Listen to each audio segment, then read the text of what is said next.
Here, I will note for the record that all council members are present and in attendance. Will the honor guard please present the colors? Please stand.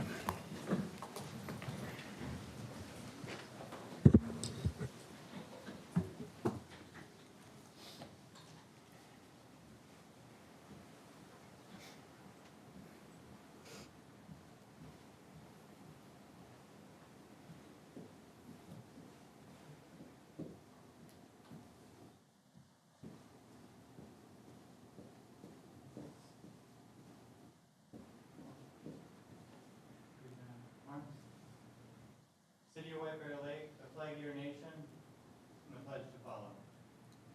I pledge allegiance to the flag of the United States of America and to the republic for which it stands, one nation under God, indivisible, with liberty and justice for all.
Please be seated. Thank you to our honor guard. Job well done as always. All right, we're going to jump right into the meeting here.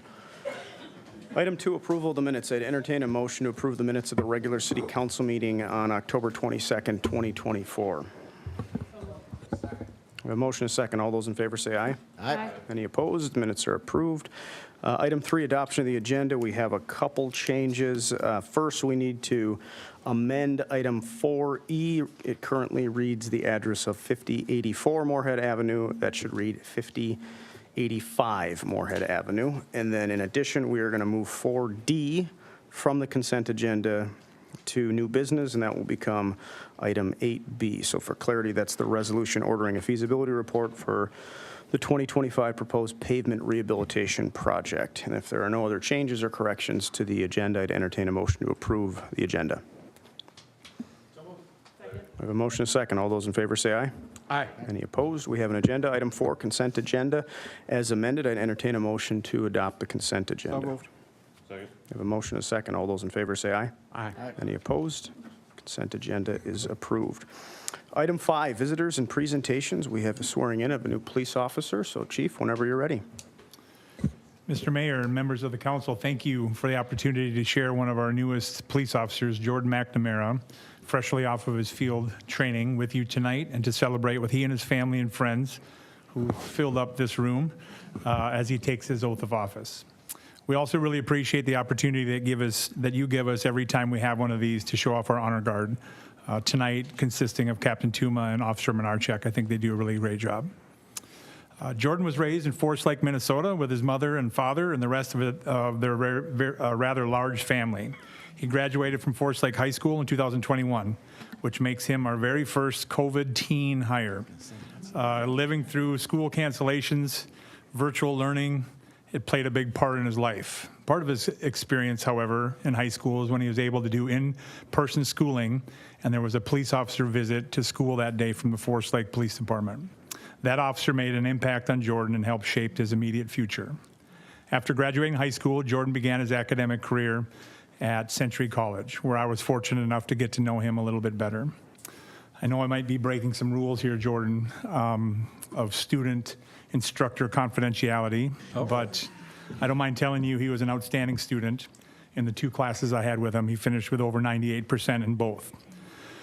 We can talk about that extra 1.5% later. He then finished his journey at the Hennepin Technical College, where he received his certificate in law enforcement. One of the benefits of members of our department teaching at local colleges, as you know, is that we get to pick the cream of the crop for ourselves. My predecessor, Julie Swanson, had Jordan early on in his academic career, and she did just that. In the summer of 2023, Jordan began his service to our city as a community service officer while finishing up his last couple semesters at Century and Hennepin Tech. Early this spring, Jordan was hired as a police officer.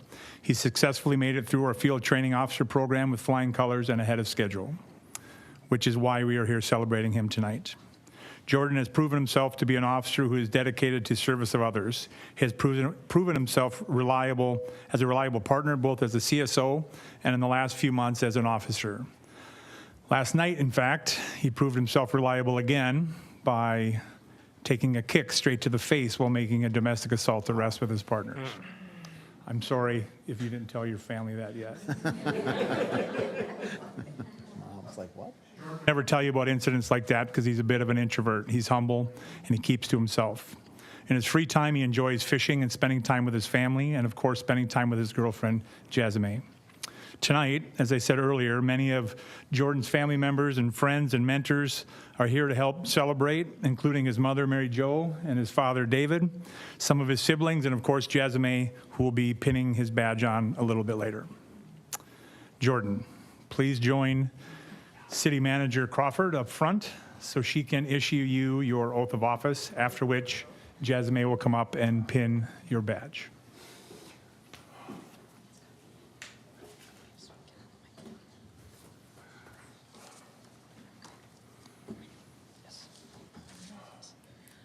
Raise your right hand and repeat after me.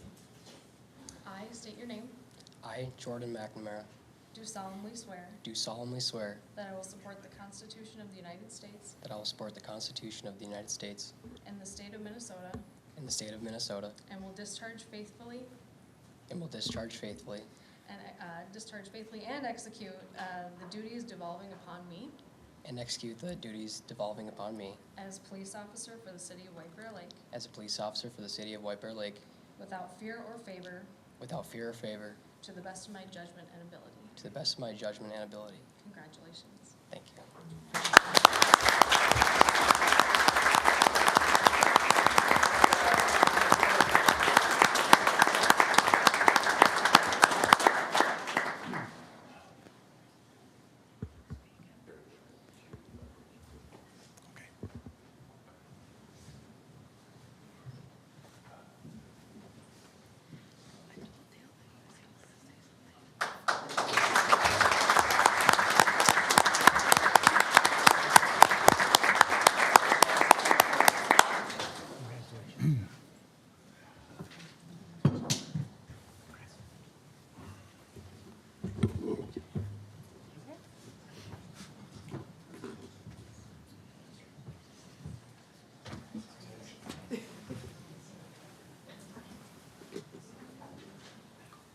And Mr. Mayor, we'll just need a few minutes for this very large crowd to clear out. If you want to head over to the police department, we have refreshments and we'll have opportunity to take photos over there. So thanks for coming tonight.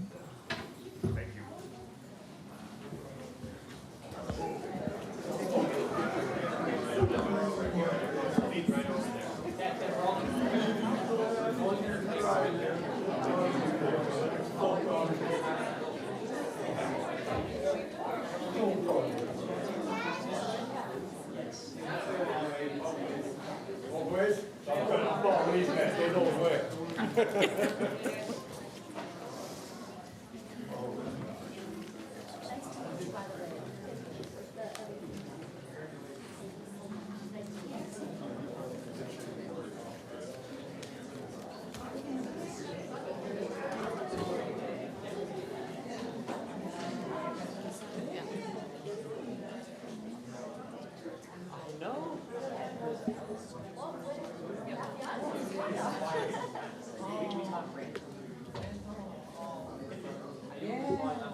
All right, we can get going again. Item 5B, Finance Department Quarterly Report. Ms. Kinsvater, whenever you're ready.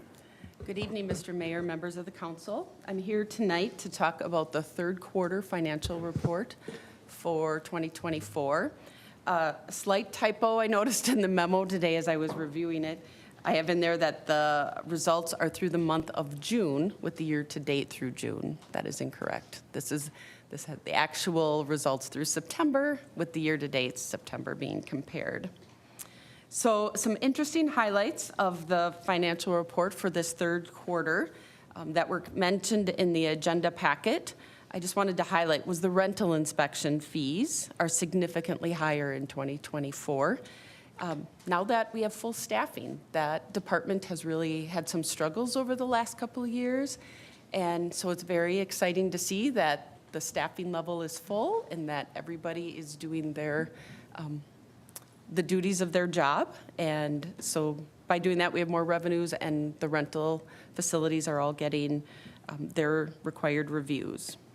Park facilities continue to be in high demand, as evidenced in the facility rental revenues. In 2024, the year-to-date is just over $37,000, while in 2023, we had $29,400. So that was a significant increase in the rentals for people using our facilities. As I go through the report, this is the time of the year when the variances start to see some differences. As we're going through the first two quarters, we still have plenty of the budget left. Everything looks like it's tracking right on. But when we get to the third quarter, that's really when we start to see where revenues might be higher than what we originally budgeted for, or expenditures might be lower. So as we're working on the 2025 budget right now, we're in the process of revising our 2024 budget. So when you look at these numbers and see, for example, that license and permits are significantly higher than what we budgeted, that will be corrected when we do adopt the revised budget. So we'll have a truer idea in that revised budget of what our fund balance will probably be. So some examples of some of the revenues that are higher than budgeted. In addition to the licensing and permits, our franchise fees came in a little higher than what we had planned on. Police state aid came in $20,000 more than what we had budgeted. And then the rental housing, the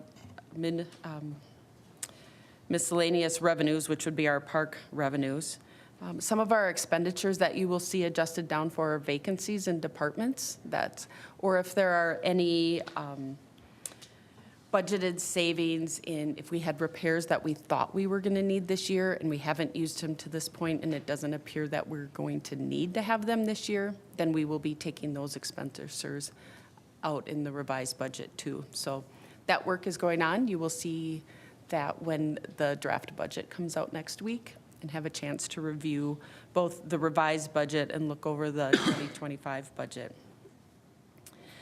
The fourth quarter, so when you look at these, the comparison is to the adopted budget and the actual numbers in the fourth quarter report.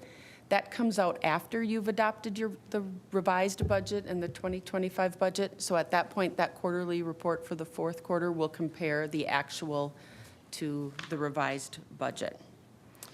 Interest revenues always are a very popular topic. We've gone through some tough years where interest revenues have really been low. These last couple of years have been much better than the couple of years before that. As we look at it, so the revenues are not recorded as interest revenues in each of the funds yet. At the end of the year, we take the interest and we allocate it to the funds based on the average cash balance in each fund for the year. So right now, just looking at the total interest that we've received, through September 30th, we have $796,000. If you looked at the same period from 2023, we had $454,000. So definitely more interest revenues this year. The last fund, as I look at, I'm going to use this to transition into my other department, the License Bureau revenues are significantly higher than what they have been in previous years. So as we look at that and really see what the License Bureau operations look like, the transactions count are level with the same period last year. There's a difference of 365 transactions between the 2 years, which is really interesting because when you look at the fees, so now we're seeing the effects of the legislative work where they increase the fees that the city gets to keep for our transactions. The difference in the revenue is $183,000.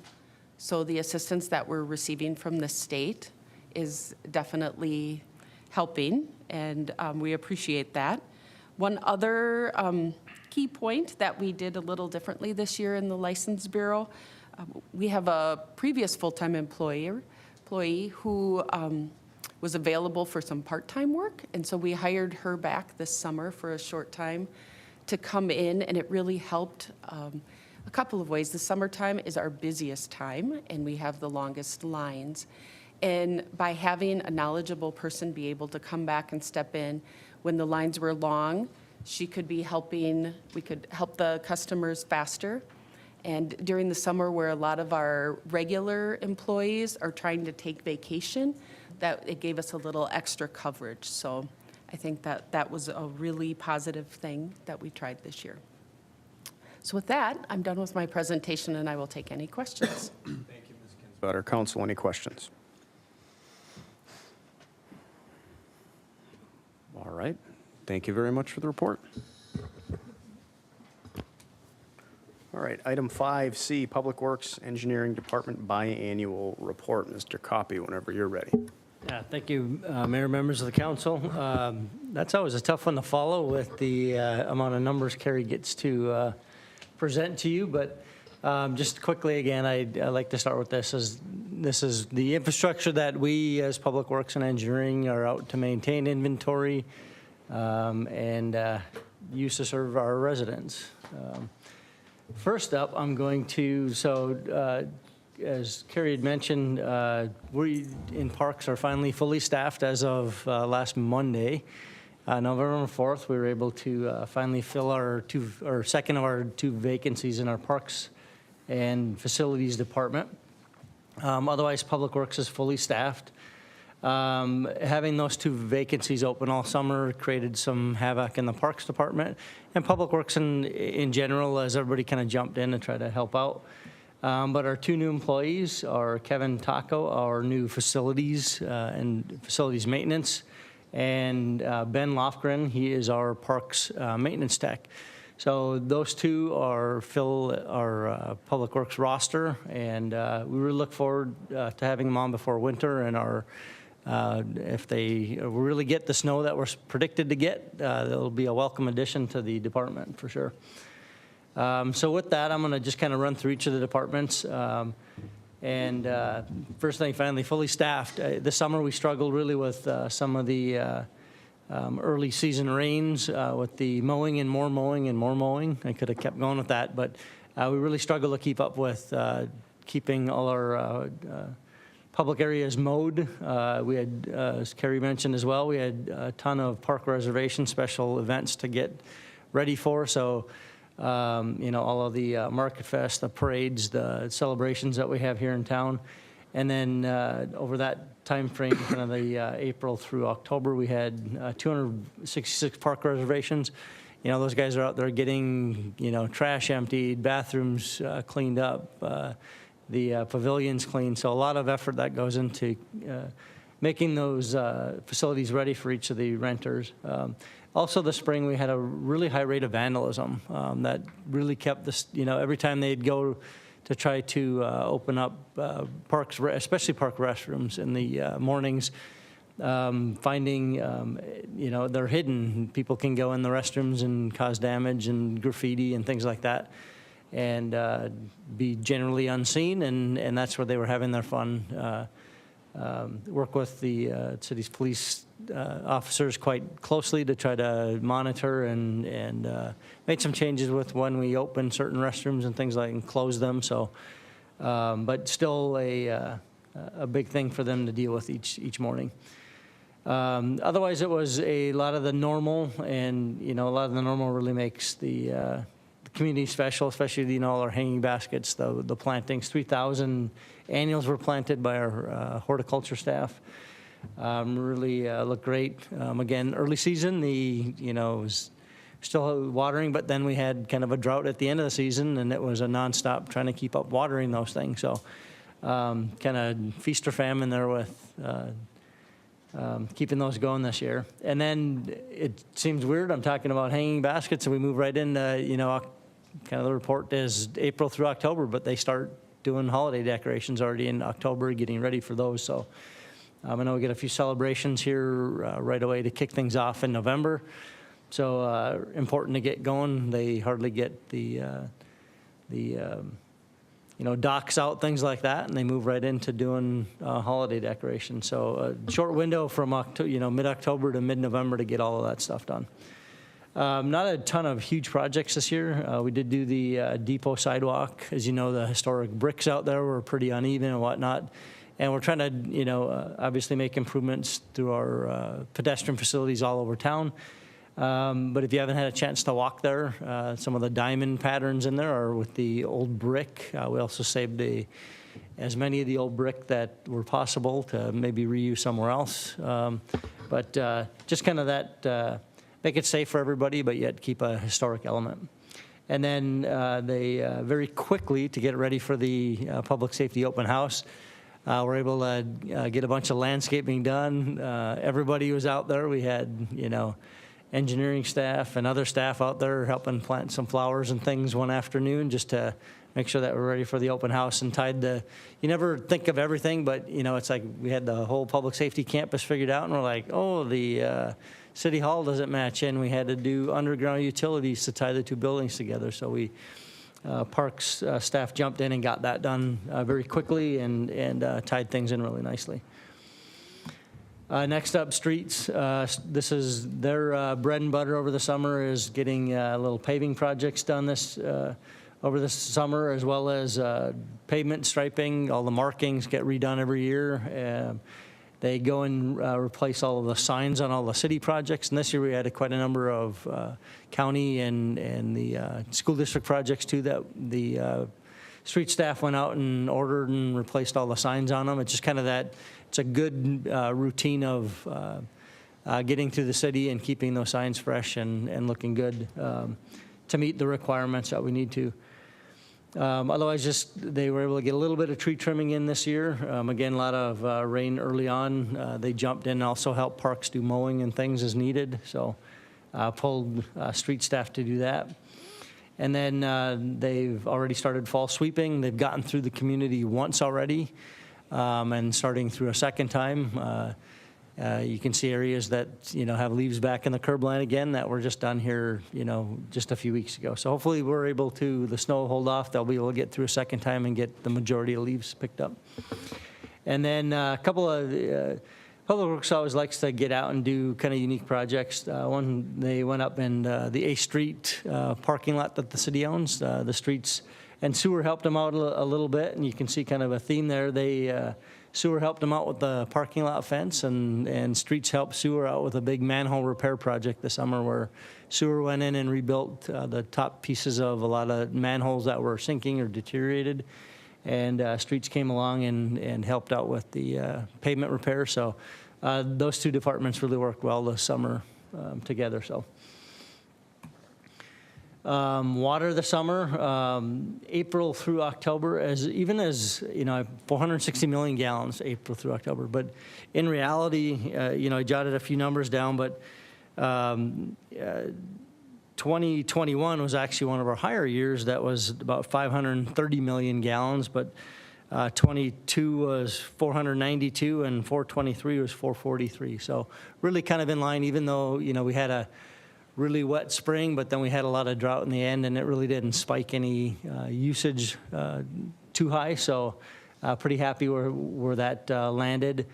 Aside from doing that, a lot of what they've been doing a lot of projects around the plant, but one of their daily tasks is to get rid of the spent lime. It's a lime softening plant, so the lime that's the byproduct of the softening process, gets to be trucked down to St. Paul for dewatering and disposal. So that's pretty much every day or a couple times a day occurrence all summer long. And then with all of the projects going on, they had a lot of Gopher State One Call. The GSOC's Gopher State One Call, or the locate system that, you see all the lines on the street and little flags in people's yards. That utility companies can call in and get underground facilities located so that people can excavate safely. Anywhere from homeowners doing projects to many of our own projects. So that keeps somebody, as you can see, if you do the math, that's a lot of locates per day. So otherwise, like I said, water is really, we've been able to schedule a lot of projects down at the plant and in our system. This year, top picture there, we replaced the dust collection system on the lime silo. So it's a pelletized lime that the plant has delivered, and it creates dust as we deliver it and vibrate it to move throughout the plant. That dust collection system was very antiquated. It's very old, so they were able to replace that. So we'll have, keep the air in town clean. We replaced Ms. Crawford will like this, we replaced the stairs on the west side of the plant. New railings and stairs that aren't all cracked and uneven and whatnot. So the new design will help with snow removal and everything. So the guys are pretty excited about that. And then the picture with the tank there, we were able to do with some creative in-house work and some budgeted items. We were able to completely renovate the chemical feed room to meet Minnesota Department of Health and OSHA regulations. Adding secondary containment, you see the square box around that tank. In case there's ever a leak, it will contain that. Some different monitoring that went in there, and we also replaced the regulators and the feed on the chlorine tank. So room is much safer in the event anything happened, and we are now able to meet those regulatory requirements. We were able to, it's been about a year process, but we were able to now get the lime slaker or tweak dialed in and all integrated with SCADA. So that's a great help. But everything's talking together nicely, and the number of call-outs that we were having has dropped significantly. The old slaker, they were in there multiple times in the weekends, nights, all hours of the day trying to deal with it. So that is greatly reduced. And then excited to say that we've had our second of 5-year program to paint all of the hydrants in town, systematically going through town, about 200 to 225 per year. Residents are super happy about it. If anybody's talked to any of the council members, but everybody coming out thanking us as the contractors doing that work. Sewer division, they have some of those routine jobs, but they do it very well. A couple of the primary things that they get out and do every year is clean and jet the sewer system, and then as well as televise it. So we try to do that, 10 to 12 miles per year. And really what that has done, especially the televising, has really allowed us to find any system deficiencies, work that into our sewer lining program. And then obviously the cleaning of it has, we've almost reduced our number of backups to almost nothing, at least in our mainline system.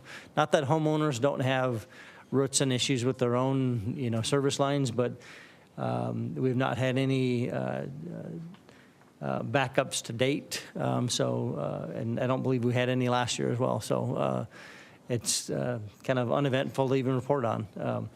Otherwise, they really spend a lot of time. Like I said, they work with streets on some manhole repair projects. They got out and have been looking at some of the ditches along some of our rural roadways. The picture there is down on Bel Air that they worked on this year. Removing brush, getting things to drain. As you can imagine, over the years, just with grass clippings, and we used to use a lot more sand on the roads, just fill the ditch in over time, and they don't drain and flood people's yards, things like that. So really getting out and getting those done. Otherwise, spend a lot of time doing preventive maintenance on our lift stations is the kind of the other big component of our system. I did some valve replacement, structural repairs. They I did the 4th and Otter Lake lift station renovation with the county's Otter Lake Road project, so they were able to capitalize on the road being torn up and the sidewalk being torn up in that area and not have to do it twice after their project. So,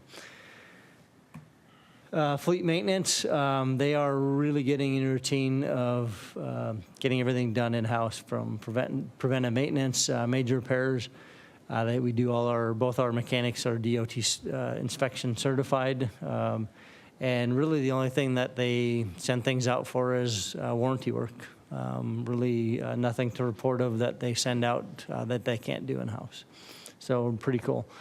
They love taking on unique projects. This year they really had, they worked very closely with police, and I'll say also with fire as they move forward, but doing the overhauling how we outfit and get in the new squads so that they're all the same. They know what they're, as things break over time, they know exactly all squads are going to be the same equipment, same wiring. They were kind of piecemealed in the past, and this will add a lot of uniformity. They're working with the different vendors and doing some of it in-house to make sure that that quality is up there. And obviously that adds to reliability for the police. Fire is now, I believe, going to follow a similar process with their new squads next year. So really, I think worked quite well with the squad. I think they did 6 new squads this year. So as well as one of the chief's vehicle, so 7 total, and then a couple of fire vehicles next year. So worked out well this year, and look forward to next year. And then they're getting to the end of implementation of AssetWorks, our work order management system. They had a defunct work order system. They've been kind of limping along for the last couple of years. This is a pretty robust system that a lot of the counties, different counties use, and we kind of piggyback onto that system, saving us a little bit of money, but also a pretty robust system that we're looking at adding some additional components, such as our facilities and those work orders into that, as well as we have our new facilities technician. So looking forward to continuing with that. Public Works Administration, again, short little list there, but they do a lot in the background to help all of our divisions out. But Mary and Mark work very hard with our Public Works open house, getting things set for that, helping the different divisions out. Mary helps facilitate and set up our farmers market. We had 18 Fridays, June through October, that she helps set up vendors, get things set up every Friday morning for that. Picture there, she was able to represent the city at the state fair again this year to promote our farmers market and our Minnesota Growing campaign at the market. So that was well received. And then fall cleanup, if any of you guys went to that this year, we did move it from old Public Works to new Public Works this year.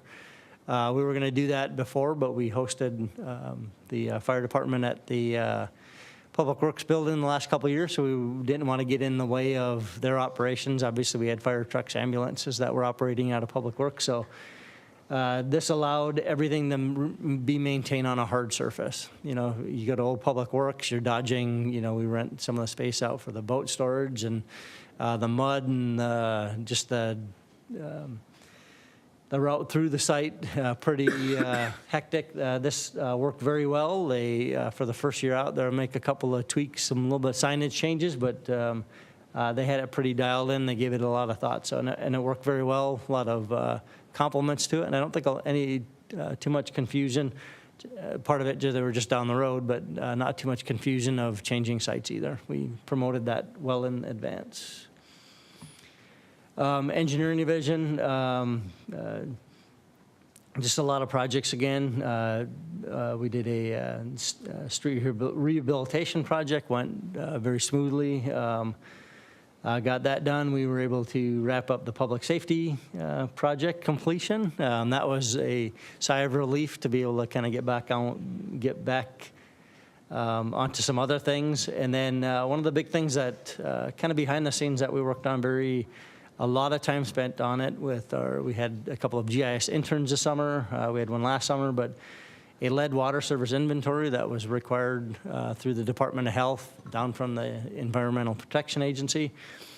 that we had to inventory, go through old plan specifications, building records, all those kind of things, down in the basement through little file card cabinets and things, to look at every single property in town to see what their services are made of. Once we hit submit, we were approved, and they said you have 30 days to send a letter out explaining all of this to all of your water service customers. So we had put together a mailing, which all of you should have received, and we sat there in afternoons and stuffed envelopes, made copies, and all that kind of fun stuff. And thank God we didn't have to lick envelopes, and that we have a stamp machine. So otherwise, that would have been a terrible job. But so far, we've gotten over 1,000 responses to this survey. There's a lot of communities that did some similar mailings, and hardly got a percent return. So.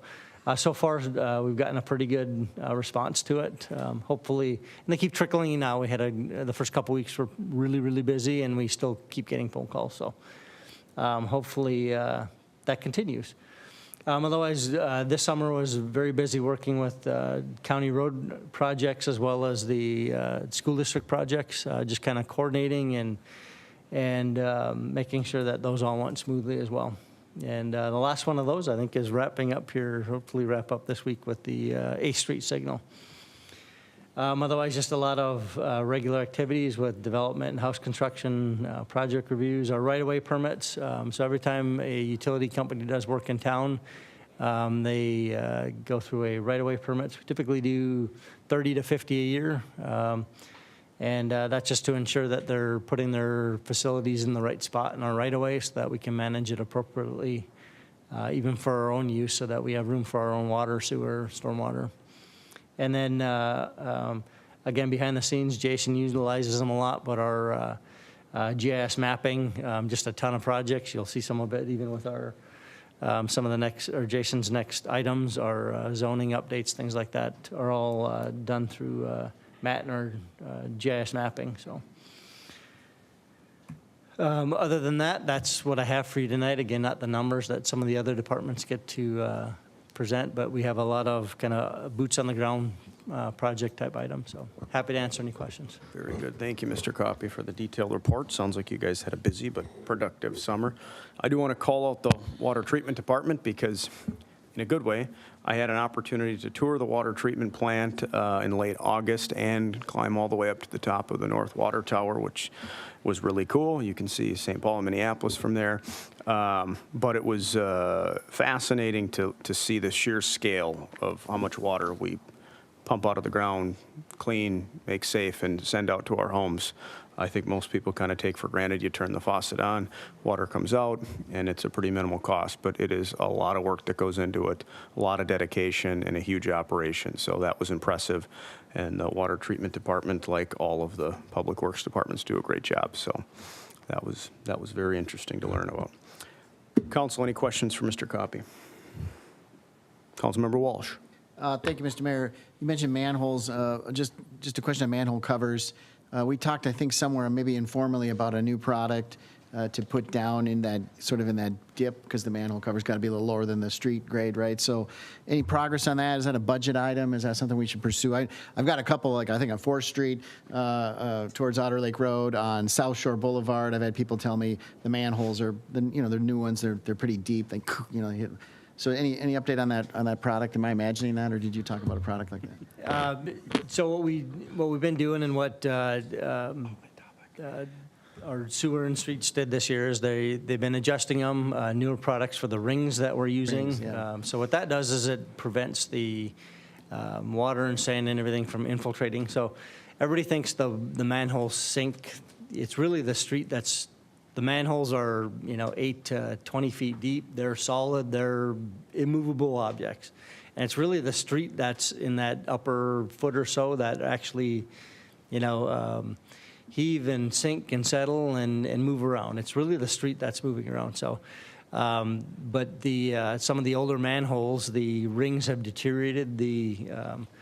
manhole rings themselves. So just how we're mortaring them, the products that we're using for rings are much more stable to prevent some of that sand and sediment from infiltrating, the mortar and the rings from deteriorating, to allow that sand to migrate into the manhole, so preventing some of that settlement around the manholes. So are you taking requests for where to maybe fix those or not? Because I could give you a couple of spots. So Is it good just plug, sort of- good plug for our, on the city's website. You can always go on the website and enter a location or an issue that you're having, and we will get it on our list and work order system to be able to do Okay. that. Or you're welcome to email me directly, and we get that on our list for upcoming projects in future years. Thank you. Council, any more questions? Councilmember Edberg. Thank you, Mr. Mayor. So I have 3 comments, 2 of them serious, one a bit more whimsical. So I want to pay a compliment to the Parks Division. I'm a trained horticulturist. The city looks beautiful. The work that the staff does in maintaining our baskets, our public plantings. I love driving through downtown White Bear Lake in the summer, spring, summer, and fall. But the work that goes into maintaining the beauty of our streets, roadways, public areas, it's just phenomenal. And I just want to really express appreciation to you for that. Unsolicited, I'll put in a plug that city residents have an opportunity to support that with donations. And I certainly would not discourage. I do it. I think it's a wonderful thing that for our city to have. Others can join. But the Parks Department has just done a wonderful job with flowers and plantings. So kudos and thank you. Second one is you kind of undersold some of your numbers. I keep little numbers because there are things about our city that nobody knows or thinks about. Mayor, you are absolutely correct about water. All right. So if you took all of the storm sewer pipe and all of the drinking water pipe that we have, laid it end to end from City Hall going north, we have enough that we would take pipe end to end from here to 2 Harbors. That's how much it takes for our community to function and move water. It's all underground. Nobody sees it. We spend money on it. People may say, what the heck are you doing? But that's the infrastructure that we have to maintain just to move water.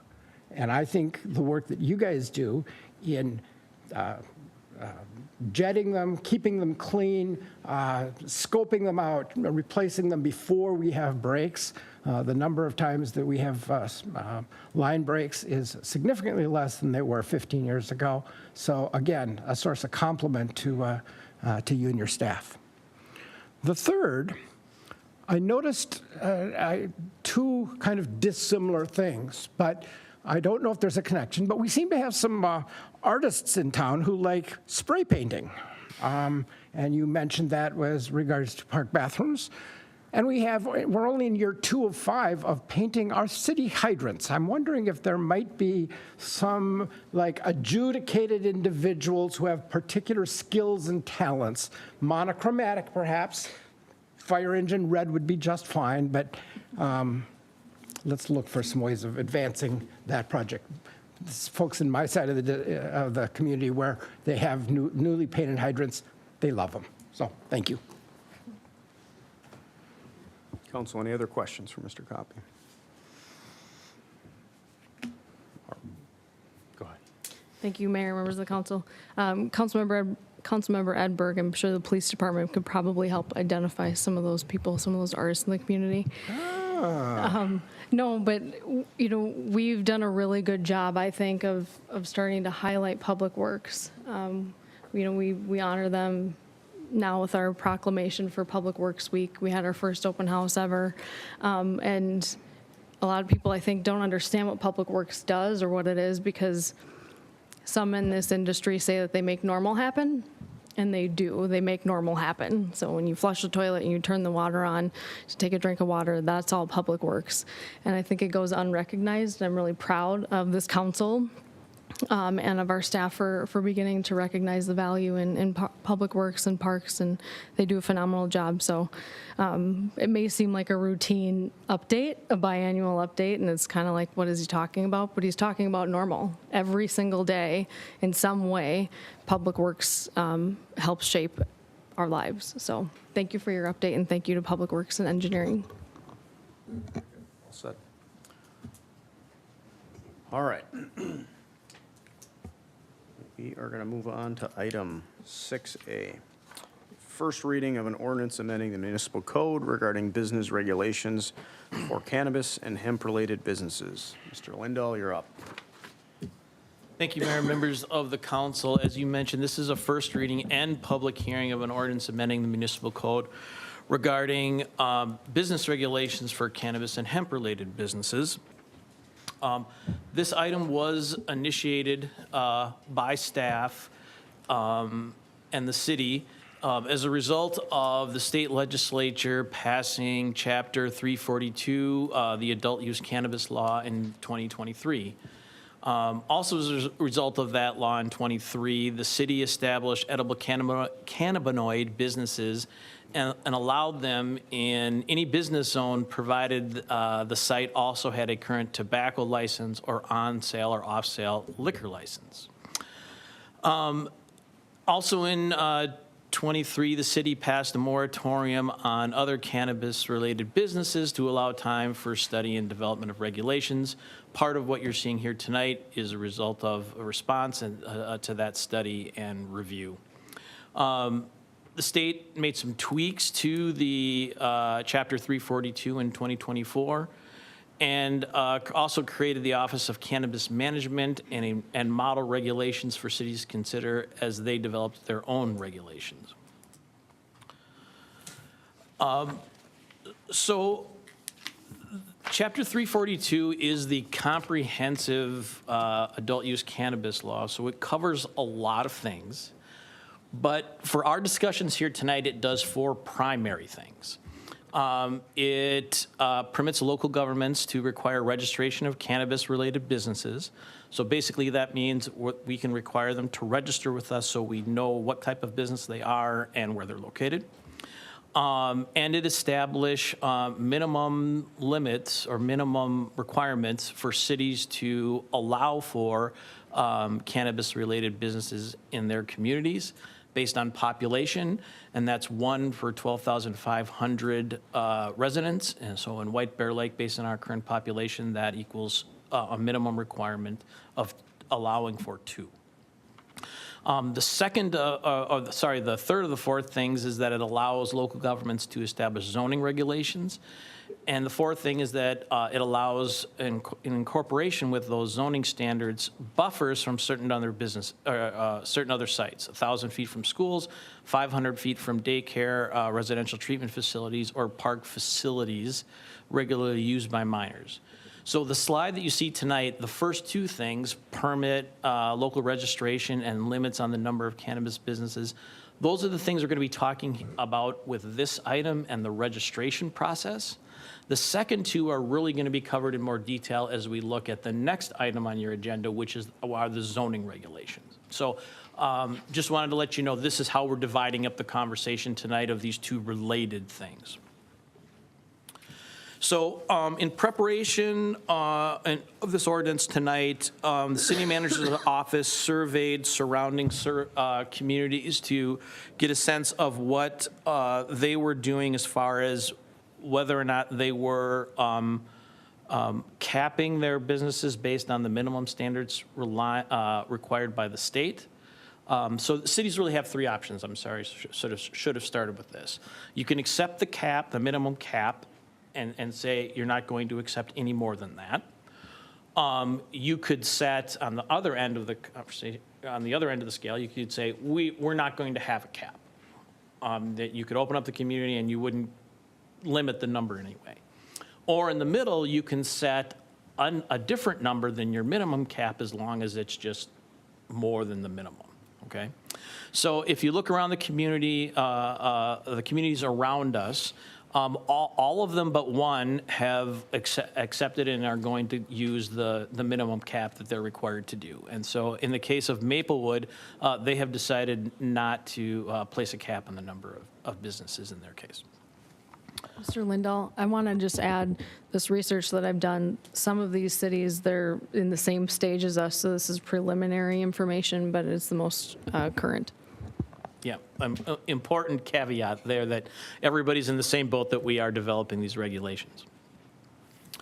So what I wanted to do here was just run through the things that are covered in the ordinance that's provided to you tonight and then take questions. So the ordinance that's before you does a number of things, including providing definitions related to the terms in the ordinance. It specifically sets out a requirement to comply with the zoning regulations. So as a part of registering your business, you need to apply with the city and make sure that you're meeting our zoning standards. And in some cases, that's going to include, or is proposed to include, a process that would go through the Planning Commission and City Council.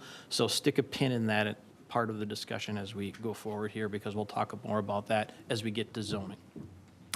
It establishes the caps on retailers or dispensaries, as we mentioned, at 1 per 12,500. It sets an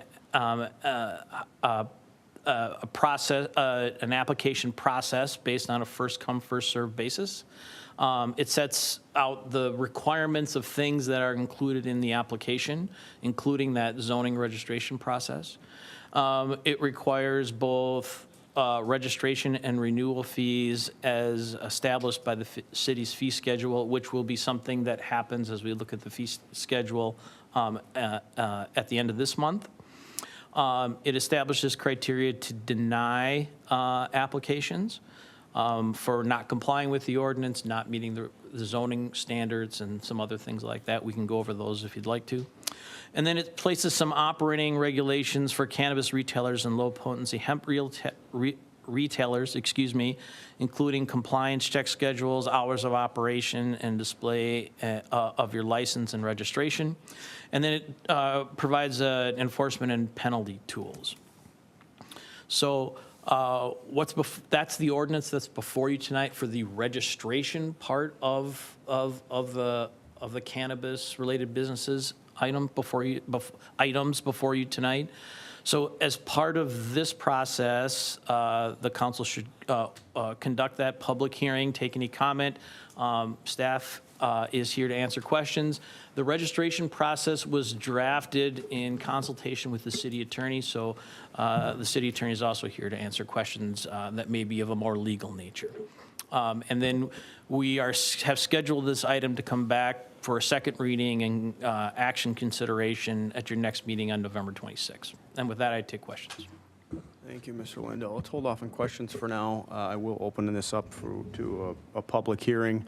I don't have any names on my list, but anyone who wishes to speak to this issue, please come up to the podium, state your name and address for the record, and you shall be heard.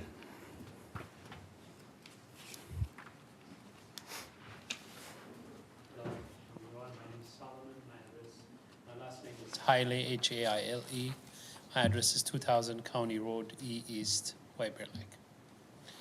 So what I wanted to say, and again, and I've been here a few times, I just want the city to see where my store is, and I'm already selling liquor and low-dose THC product, and I've been tested by the White Bear Police more than 4 or 5 times, and I passed. I've been 2 years, over 2 years, trying to work with the city to have a dispensary there. And I just hope the city can see that and work with me and to be able to have that opportunity. That's very much what I wanted to say. Very good. Thank you. Would anyone else like to speak to this issue? Seeing none, I will close the public hearing and bring it back to the council. I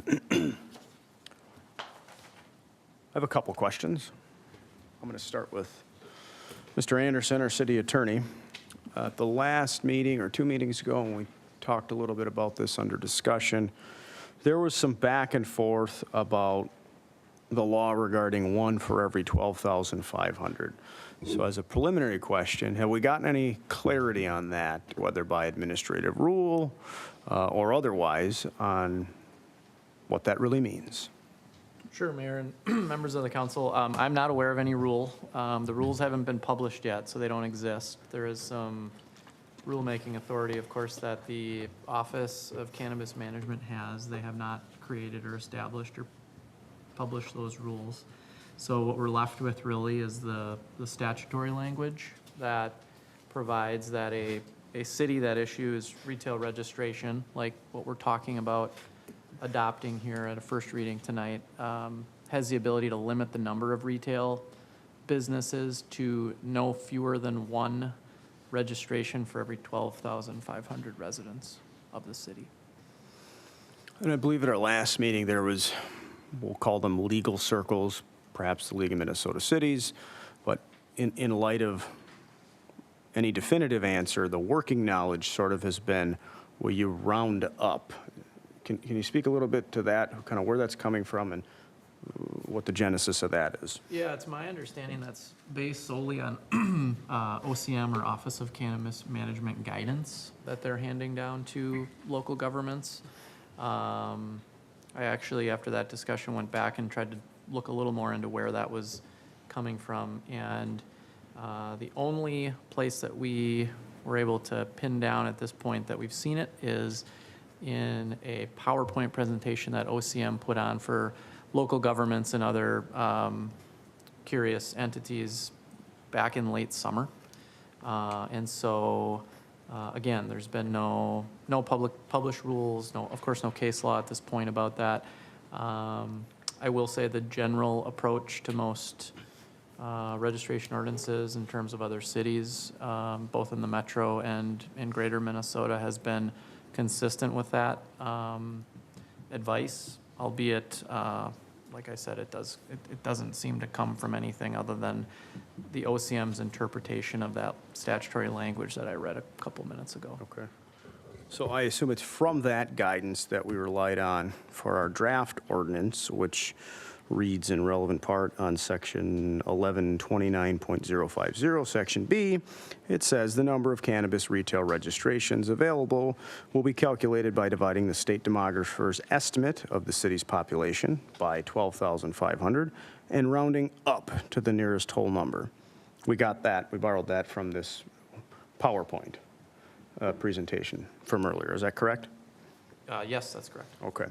So I want to make sure I have this straight in my head, because you just quoted it, and I have it in front of me, the relevant statute, and it says a local government unit that issues a cannabis retailer registration under the relevant section may limit the number of licenses to no fewer than one registration for every 12,500. So I'm not great at math, but I think 12,500 times 2 is 25,000.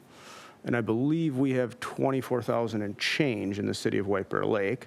Anyone can correct me if I'm wrong. So I don't know how else to interpret that other than we have to do one for the first block of 12,500.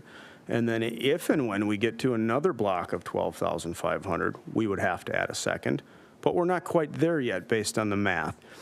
Does that logic jive with the black letter of the law as it's written? Well, I think it totally boils down to how you interpret the language. And I do think that there is a colorable argument on both sides. And I had mentioned this at the last meeting too. I think if you look at the language alone on its face. Oh, sure. If you look at the language, Mayor, on its face, just by itself, I don't disagree with your interpretation. I think, and I don't want to speak on behalf of OCM, I think where they, how they get to their interpretation of the rounding up is that language, when paired with language that's located elsewhere in the Cannabis Act, including the inability for local governments to prohibit these retail businesses, Because if under your strict interpretation, cities with fewer than 12,500 people could theoretically say 0. We don't want them. And so I think, again, there's going to be different ways to interpret and read this based on your perspective. So I don't know if I'm answering your question, but I would say your interpretation is certainly reasonable without more rules, guidance, case law, and I have no idea how a judge may look at this, or more importantly, an appellate court that has, statewide ability to establish precedent. I don't know how they would interpret it, but I think there are arguments on both sides, and I certainly would. I think it's important for me to acknowledge the ambiguity, and depending on what way a city would want to go as your counsel, to say that, taking a stricter approach may put you at more risk than another city from an aggrieved business owner, if that makes sense. And I think we talked about that last time too. Yeah, so I guess really all I'm after at this point is you help me with the understanding. Let me ask this a little bit differently then. So what we have in our proposed ordinance is very generous language. In light of, as you described, an ambiguity, and as a matter of just good drafting for an ordinance, would it not make sense to just simply mirror the language of the statute into our ordinance, which then would be in parity if and when we did receive any clarification down the road, whether through legislation or administrative rulemaking? Does that sound like a sound approach in light of the ambiguity? I think that approach is fine. Of course, then it's going to practically for staff and the council moving forward, it would boil down to how you would want to interpret that language. And so, I guess what I would encourage the council to do if you were to take that approach, which again, I think is perfectly sound given the fact that that is the statutory language. I see no harm in mirroring that, but also maybe provide some thoughts and ultimately guidance on your desires for how to interpret it in the event that we get to that situation. Of course, when the language is ambiguous, folks are left to interpret it in the way they seem or need to under the circumstances at any given point in time. One thing that I like to look for when interpreting, especially code language, is what was the council's intent. So if you do have a desire as a council to adopt the statutory language and bake that into your ordinance, that's great. I would also maybe ask the council to provide a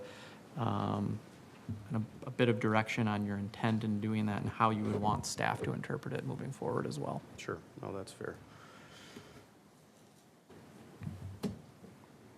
Well, I know there's a lot of questions. Let me just, I'll just tie up that one to be responsive to our city attorney's question or instruction. So here's what my intent would be. I do think, and my recommendation would be, that in a second draft, we bring it back and have it mirror the language of the statute, which says that we are not permitted to limit the number of licenses to any fewer than one registration per or for every 12,500 residents. And I interpret that as we only need one if and until our population reaches 25,000. I personally think that's defensible in court. I personally have an appetite for that fight because I think we've got a good faith basis to make that judgment. And I appreciate our city attorney who's giving us very pragmatic advice. And I think that's what his charge is. But we get to be a little bit more aggressive. So that's what my thinking is. That's what I would urge our council to consider and grapple with if they so chose to do. I wanted to get that one on the table because it's really all only comment I have. The rest, is perfectly fine. So with that, I'll open it up to the council for either responding to what I proposed or any questions for Mr. Lindahl. We'll just start the conversation. Councilmember Edberg. Thank you, Mr. Mayor. So I want to continue your line of conversation. I think mirroring the language that's in statute seems reasonable. Would it be, if the council were to adopt your recommendation, would, and subsequent clarification, whether it's from OCM, competent court, whatever, interprets it in your way, I can live with that. If that those same bodies interpreted it a different way, too, for example, I think I would be comfortable saying, you know what, we are the only community in the state that's going to have this conversation. It's going to get resolved somewhere by someone. All things equal, I'd prefer us not having to pay a legal bill to resolve that. So I'm content to say, is there a way that we mirror the language, but also signal that our intent is that we will comply with whatever that subsequent either interpretation by a regulatory entity or by a court that we will abide by that. Is there a way of doing that? I'm not the attorney, but is that an approach? I have some thoughts to that, but I'll let the city attorney respond to your direct question. I think, to me, that sounds fine, and in fact, I would, I suspect if we did mirror that language and included that in our ordinance, and the law was clarified, I mean, there are bodies out there like the Court of Appeals and the Supreme Court who are charged with clarifying legislation. And if there is a mandatory authority, like a published Court of Appeals opinion or a Supreme Court opinion that provides guidance on that, I think we'd have to follow the law. And I think it would be bad advice, of course, for me to say you can ignore that. I think it gets a bit dicier when it comes to AG opinions, which are not binding or not mandatory, potential rulemaking authority, which may necessarily not be consistent with the statute, and if so, the legislature's language would prevail. But to your point about if there is a letter of the law out there by a court who has the ability to clarify laws, I think it would be prudent for the city to follow that. I think maybe more point, where your question was, can we bake any language in there? And I don't think we can. I'll just tell you where my thinking is on that. I know this. Once you roll it out, things get grandfathered in. It's hard to roll it back. So I'd rather start slow. So from my standpoint, if we took the line of we're going to mirror the state statute, we're going to interpret it as saying White Bear Lake under a current population means we need to have a minimum of 1. And if it were clarified to say, no, we're required to have 2, I could accept that depending on who said it, because I see a significant difference between an appellate court, whether it's the Court of Appeals or the Supreme Court, and this will get litigated without a question. It will get litigated. If they say, no, it means 2, or the legislature amends the statute and clarifies it, that's the law. I mean, to me, that's not a question for us to push back on. Court of Appeals makes a decision, that is the law. And I wouldn't have a problem with that. An AG opinion does not mean much of anything to me. Administrative rulemaking probably doesn't mean much to me because that's a process in and of itself, and there's a ability to challenge through the Administrative Procedures Act, administrative agency rulemaking, which oftentimes goes beyond what their authority is. I shouldn't say oftentimes. It's not terribly uncommon, and it does happen because they are not legislators. So that's where my goal in this whole construct is not to skirt the law or play fast and loose with it. It is to apply the law as reasonably interpreted by me, and people can disagree, and take this slow and one step at a time. So I hope that gives you kind of where my thinking is on this.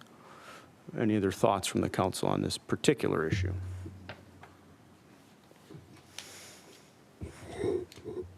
Well, sure. Thank you, Mr. Mayor. On this topic, it's going to be OCM rulemaking. That's going to be the first authority we get. We're not going to get a Court of Appeals or a Supreme Court decision for a while until there's litigation. Way before that, we're going to get written rules, official rules through the rulemaking process from the Office of Cannabis Management. They've been they've been given rulemaking authority in the bill to do this. And so they're going to, we've heard rumors, we've seen a PowerPoint, we've got oral testimony saying round up. So I think the OCM rulemaking is going to be the authority, whether you like it or not. I mean, I'm kind of with you, but I think that's going to be the first guidance we get. That being said, I mean, as much as I want to agree with you, Mayor, I think the rulemaking is going to. I think it's a risky fight, and I'm kind of with Councilmember Edberg. I don't want to be the ones that get litigated on this because I don't think we'll win for the reasons the attorney mentioned.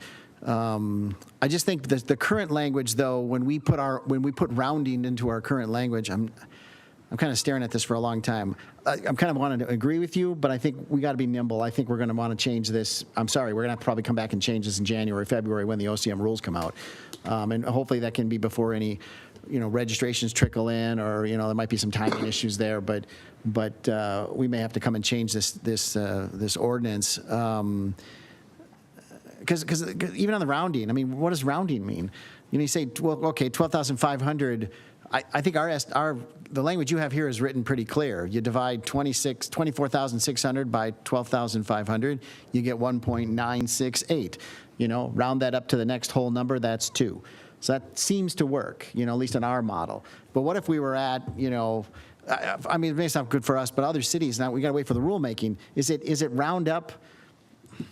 What if is it 12,000, is it 18,250? Halfway between 12,500 and the next one? I think OCM's got to figure this out. What does their rounding mean? Or is it rounding this number, the number of registrations like we have in our ordinance? I think that's all unclear. I guess I'm just babbling a little bit, but I think I might agree with you. Let's take the rounding language out for now and just leave the straight statute in there. But I think when we get those rules, we're going to want to revisit it. Yeah, so to that point, I think what our city attorney said was the language in and of itself, if we put the language from the statute into the ordinance, it'll say what it'll say. It's how we interpret it, meaning if we then tell staff, we read this to mean come January 1, that means one person gets a registration, or if we say 2, it really doesn't matter. If we take the more we'll say liberal interpretation in terms of stretching the language further than I think it's written. So, I mean, to me, it's a no-brainer as for tonight and for the second reading. We just change the language to mirror it, and then we've got some ability to maneuver come January 1st, January 15th, and maybe by then we have some clarification. I will push back on one thing. I have no doubt that there will be rulemaking that says that you round up. And they can color it with whatever language they want. I think there's a high probability of that based on what the charge was from the legislature and the governor when they passed this. To me, that means nothing because I appreciate our city attorney being, taking a conservative approach. I don't see it as ambiguous because it says no fewer than one registration for every 12,500 residents. So here's a civics lesson. When legislatures pass laws, we don't just get to read extra words into them. We don't just get to say, well, if it's truly ambiguous, then two sides go to court and they make arguments. I don't think that's ambiguous, and I'm happy for a court to tell me that I'm wrong, but as a logical person who's simply reading the black letter of the law, I think we've got a good argument. Now, if this council says our policy objective isn't to limit the number of registrations, then everything I said is irrelevant, and that's perfectly fine. My policy objective, and I want to make clear, is to limit this as much as possible, at least to start, to see where this is going. And as a community, I don't want to be the one like Maplewood or others that say, yep, there's no limit, we embrace it. That's great. Maplewood can do that. I don't want that in the city of White Bear Lake, and that's why I'm taking this approach. So that's where I'm coming from. But Well, go ahead, sir. Go ahead. I was just going to add, I do have some clarity. I mean, there is a draft set of rules. It's not final, but it says nothing about rounding up or rounding down. All it talks about is if cities are establishing a registration cap pursuant to the statutory language that we've been talking about, the draft rules say how you determine population. You know, how you look at that and what numbers you look at. But it says nothing about rounding up, rounding down. So they're, at least as of now, the draft rules from OCM are silent about that, which, depending on the approach, may be a good thing. So for me, that gives me more comfort. I don't want to fly in the face of administrative rulemaking, even if I disagree with it, because it is more of an uphill battle. But if we have a fair reading of the black letter of the law and administrative rulemaking doesn't clarify it and help us, then my interpretation is no less correct than someone's interpretation who's just simply reading in, well, you round up. Why? I don't see that in the statute. And that's not how the law works. We don't just read things in. So I appreciate that, Mr. Anderson. That's helpful to me. So just to my final comment on that would be, yeah, I agree with you. Let's do the statutory language cleaner without the rounding language. That gives us one. So whoever comes in the front door can get the first one. And then by then we should have more clarity on the rules. I'm just saying we might have to revisit this. If the rules clearly say we're rounding up and that definition means we have two, then I think we got to revisit it. I just don't think this is the thing to go over court with. And if we're done with this topic, I'll talk about the one I want to go to court over, maybe, or ask more questions about. So,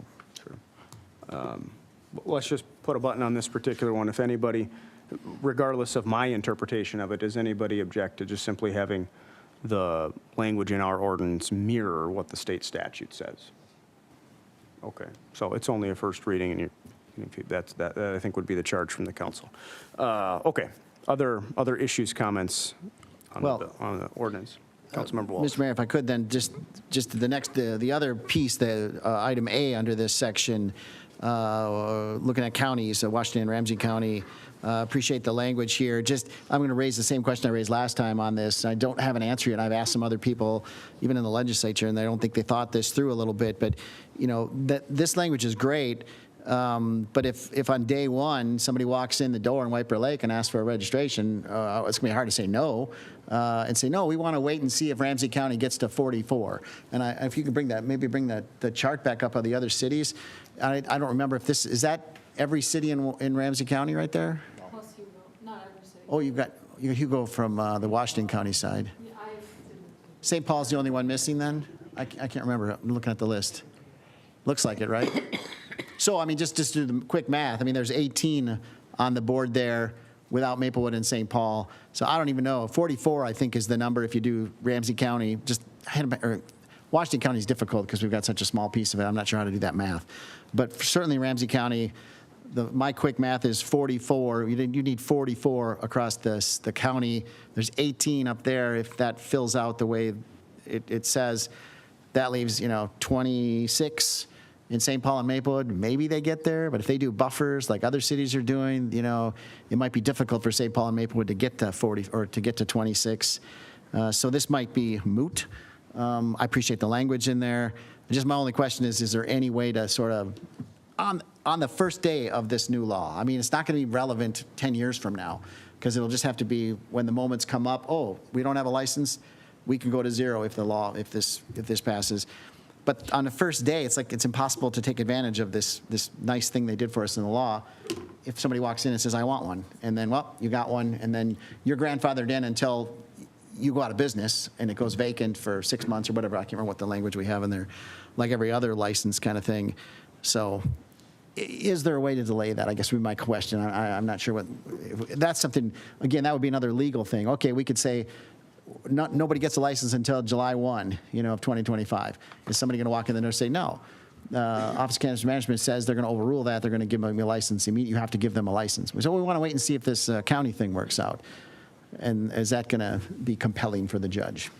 Sure, Mayor and Council. First of all, I do tend to agree with your analysis when you look at the numbers that this is probably moot. I think it's going to be very difficult for Ramsey County for at least a handful of years to get to 40 some, maybe not, maybe I'll be wrong about that, but especially when you look at all the caps here I'm surprised in a lot by of the that, cities.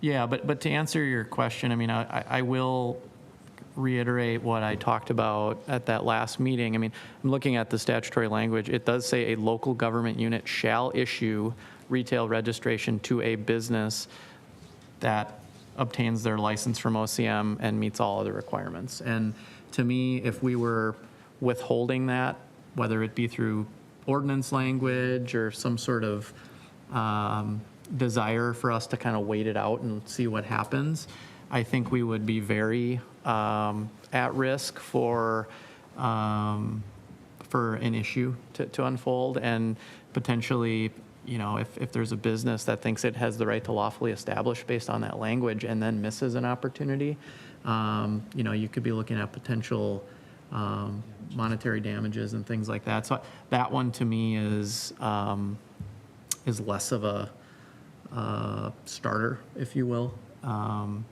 While I appreciate the desire based on this whole county cap, I think what the legislature was trying to do there is establish a countywide cap, which is a nice benefit for cities if you hit that cap. But knowing that it's going to take some time, they also provided cities with this ability to limit retail in your community up to based on the population, like we've been talking about. So, you know, that one I'm not super excited about, but I think it's a good question. Well then, Mr. Mayor, I'll leave it as a good question. It's frustrating, but I don't want litigation. I don't want to subject us to a litigation. So I don't think it's worth pursuing, but it does frustrate me a little bit. But this language is good. Another question, first come, first served. I mean, we've thought that through. You know, what if on day one you get 3 applicants? I mean, what is it? Literally, the guy, this thing, we're gonna have camping out overnight in the city hall. I mean, there's other ways to do this besides first come, first serve. We could do some lottery. I'm just asking if we've thought that through enough, and if you think that's going to work.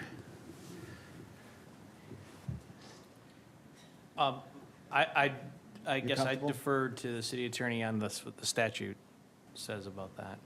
There's nothing in the statute about it. I know prevailing methods of doing this around the entire state is first come, first serve, because what you're setting yourself up for if you're doing either a lottery or some kind of a selection process, which I would totally stay away from given the issues that would come with that, is situations where, you know, I frankly, in looking at your map and looking at the way that this city, like many other cities, is situated with buffers and things, you know, maybe there'll be multiple businesses coming in, but I think from staff's perspective, if they're getting applications, they timestamp them. And if you have a completed application with all the information on your form, including you've paid your fee, I think you get the first timestamp. And yeah, maybe people will be camping outside City Hall. I could be wrong about that. I mean, I doubt that's going to be happening, just knowing the limited availability for retail in the city. It's out there, but it's not abundant.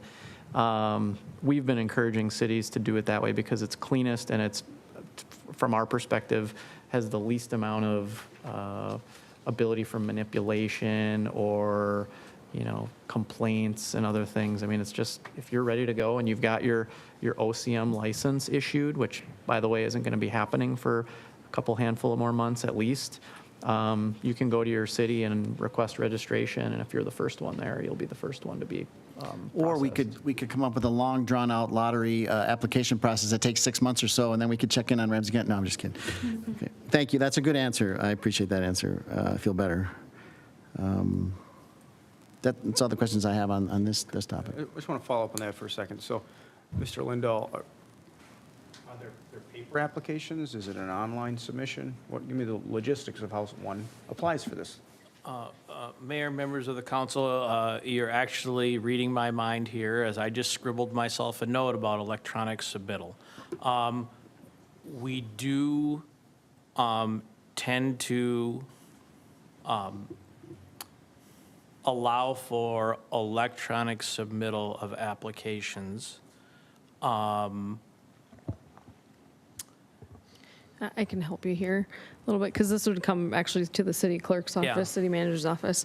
So Mr. Lindahl is pinch hitting on this ordinance for me. Thank you very much, Mr. Lindahl, and Mr. Anderson. I appreciate it. If anyone submits an electronic form to us, we do get notification via email. We would get a notification that someone has submitted a payment electronically. So all of that would be timestamped, so someone could, file online versus coming in and waiting, until 8 a.m. to file with us. So we do receive all emails that come through for, even a special event application form is timestamped. Okay, well, that's helpful to me. What I don't want is, whether they're camping out or the doors are about to open and there's 10 people standing in line feeling like this is their lottery ticket and creating an issue of just getting that one slot ahead, if we're talking about, and it sounds like we are, 1 or 2, the possibility that there's going to be in excess of 2 people that want this, I think is high. So I want to put a pin in that for a second and maybe flesh out. So the license from the state, Mr. Anderson, you said could be several months from now. It's not like they're ready to go. And January 1, it's going to go send, and all these people are going to have these licenses. Is that your understanding? Correct. Yep. And, Okay. and part of the application, sorry to interrupt you, No, go Mayor. ahead. Part of the application completeness requirement that we have in our ordinance is they have to have a copy of a valid state license or written notice of pre-approval from OCM, which either or will get them there. So for what it's worth, some businesses have or will soon be getting pre-approval, and that's a couple months out still. I mean, I think they're aiming for early 2025 for that. That, I think, will be the first thing issued by OCM, followed eventually by actual licensing, which will happen later in the year. So a pre-approval would not, under the ordinance as it's currently written, be sufficient in order to submit? It would. The pre-approval would? Yes, it's an either or, a valid state license or written notice of pre-approval.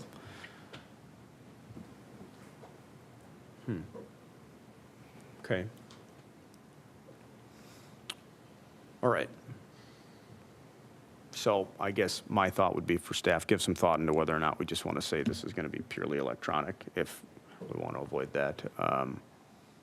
And then whenever you submit it, because that's the part that we can't control. I don't know if 10 White Bear Lake business owners suddenly January 1 are going to have a pre-approval, or if it's going to take until March because the state's slow in rolling it out. And then possibly, to Councilmember Walsh's point, maybe we can count how many there are in Ramsey County. I'm not going to hold my breath on that, but it could happen. So, okay. Other thoughts and comments on this? Changes? Okay. Well, it's only a first reading, but normally we just kind of keep our powder dry for the next round. But this one's probably more helpful that we have something a little more buttoned up that we agree on the round 2. So, staff, any other questions or clarification from the council that you might need in order to come back next council meeting? Mayor, members of the council, none from our side. Okay. Great. All right. We've had a first reading. Item 7, unfinished business, nothing scheduled. Item 8, new business. First reading of an ordinance amending the zoning code regarding zoning standards for cannabis and hemp-related businesses. Mr. Lindahl, you're up again.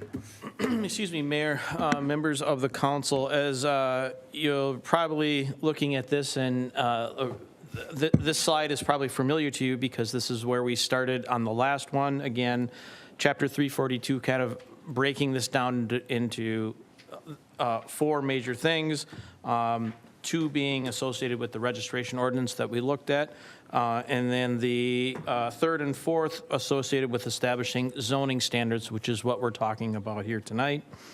Just by way of background, the Planning Commission reviewed this at their last meeting and recommended approval as written before you. You might note from their comments in your packet, there was some discussion about, well, and I'm sorry, Mr. Hulley also testified during the Planning Commission public hearing, restated his concerns that he stated for you here tonight. And the Planning Commission had some discussion about how buffers are measured and what changing the buffers, how changing the buffers could impact the number of sites in town that are available for this use. But ultimately, they did unanimously vote to recommend approval of the ordinance as written that's before you tonight.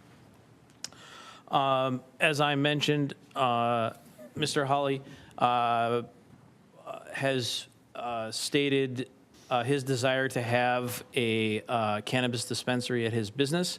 You may recall that as he mentioned here again tonight, he has been participating in this process throughout 2023 and 2024 when the council has looked at this at other times and stated his desire to have a dispensary on his at his property.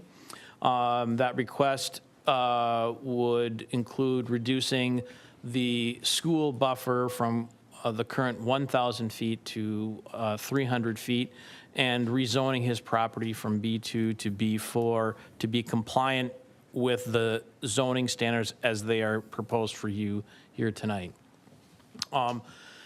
Looking back at the notes from our discussion, the City Council and Planning Commission discussion prior to tonight, again, directing staff to draft cannabis standards based on the state requirements and the conversation from the Planning Commission and Council, which was to draft conservative standards based on the law.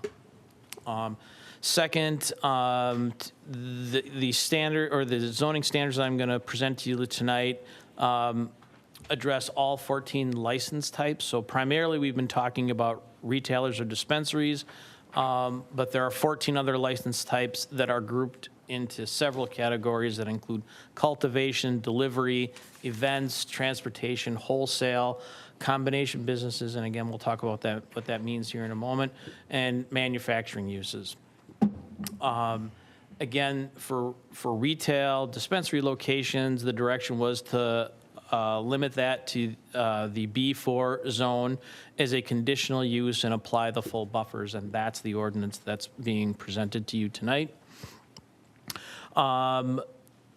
We have made adjustments as clarified by the state in the buffers for parks, and that's reflected on the maps that you have tonight. And that's 500 feet from the actual park facility, not the park, the park boundary. And there were conversations, as I mentioned on this list here, the B4 zone as a conditional use and applying the full buffers, those three standards are the same as the tobacco shops ordinance that was passed earlier, or about a year ago at this time. And then as far as the off-sale liquor standards go, that's something that is planned to be discussed further in the zoning ordinance update. So similarly to the information that we presented to you for the last item, we took a summary poll of our surrounding communities and how they intend at this point to draft their code. Of the 12 on the list, 8 are proposing to have these uses as permitted uses, while 4, including White Bear Lake, are proposing to have them as conditional uses that would require Planning Commission and City Council review. 5 have standardized their buffers in some way, even though those numbers vary. So, for example, if you look at this chart, Falcon Heights, Hugo, Little Canada, New Brighton, and St. Anthony have standardized the buffers for schools, parks, residential treatment facilities, and daycares, although their standardized numbers vary a little bit. So it ranges from as little as 300 feet to as much as 500 feet. 2 communities, including Maplewood and Vadnais Heights, have decided to not require buffers. And of the cities on this list, White Bear Lake is the only community that is making the uses conditional and applying the full buffers to that. So again, based on the model regulations that were developed by the Office of Cannabis Management and taking a look at the conditions and zoning standards in White Bear Lake, we drafted those buffers on the city's zoning map and came up with model regulations that are before you tonight. Just as an important detail here, there are 6 findings that staff uses to evaluate any zoning text amendment proposal.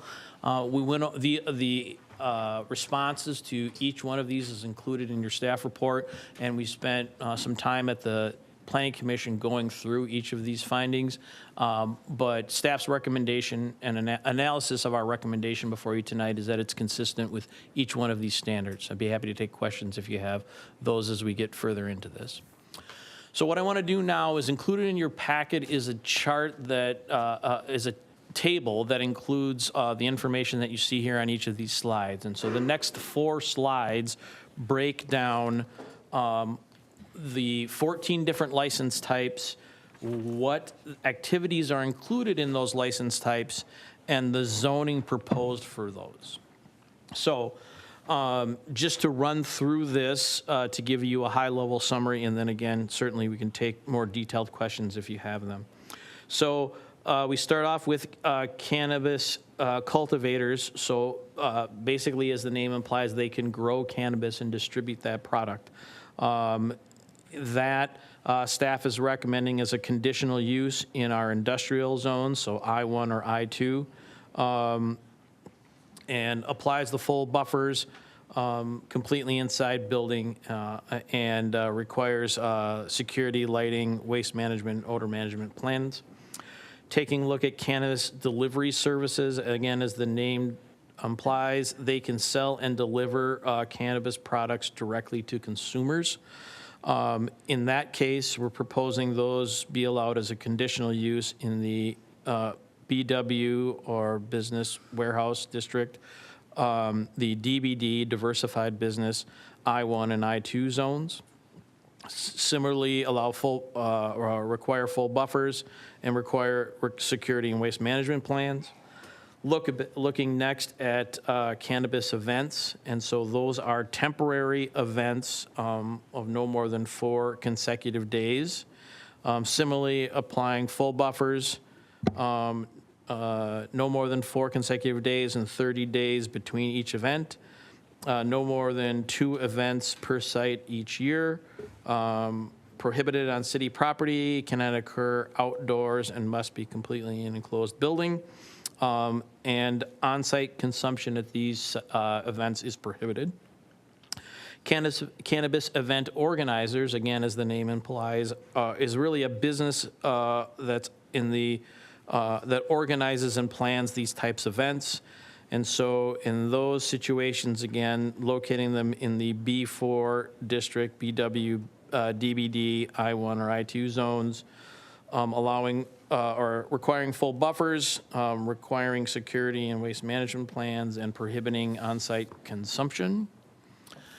Moving on to cannabis manufacturers, again, as the name implies, they process raw cannabis plants into various products. In this case, again, as a manufacturing process, we're limiting those to the I-1 and I-2 zones, full buffers, completely enclosed, security, lighting, waste management, and odor plans.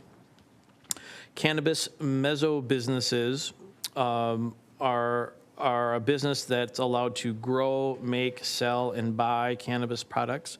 They also may have a dispensary on their site. Similarly,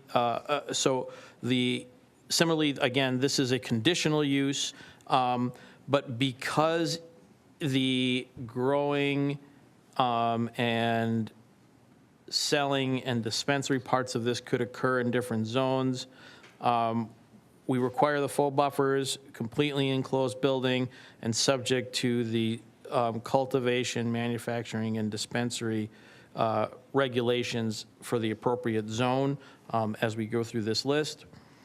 Cannabis micro businesses, similar to the mezzo business, can grow, make, and sell and buy cannabis products. They can also have a dispensary, but in their dispensary, they can potentially have a lounge where consumption can occur. And so the standards here, again, conditional use based on the applicable zone. The only difference from mezzo businesses is there isn't anything that's prohibiting on-site consumption. Next, looking at cannabis testing facilities. This is an office or testing facility kind of use that tests products to ensure the products meet safety standards. Again, full buffers and a requirement for security and waste management plan. Moving on to the next slide, looking at the cannabis transportation use. This can move cannabis products between businesses. They can be located in the business warehouse, diversified business district, I-1 or I-2 zones, full buffers, and require security and waste management plans. Cannabis wholesalers can buy cannabis products from other cannabis businesses and then sell them to other businesses.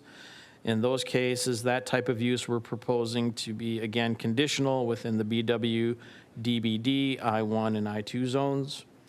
Dispensaries, again, which is what we've talked about most throughout our discussions here throughout the year, can sell packaged cannabis products to the general public and medical patients. Again, as we talked about, limiting it to the B4 zone, full buffers, 1,000 feet from schools, 500 feet from daycares, residential treatment facilities, and public park features, and to require security and waste management plans. Low potency hemp edible manufacturers, they can manufacture the low potency hemp edible products and package and label those low potency hemp products. Because their manufacturing process is less intense, they can't manufacture full hemp products and they can't grow it.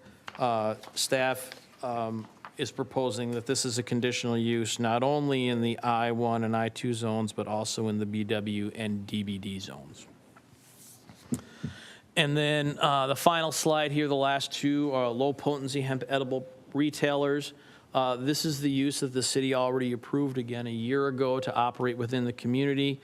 They sell packaged low potency hemp edibles to consumers, consistent with how the city has created zoning standards for this last year. They're an accessory use in our business zones, B1, B2, B3, B4, B5, and B6. They're accessory to a principal use with a valid tobacco license, on-sale or off-sale intoxicating liquor license.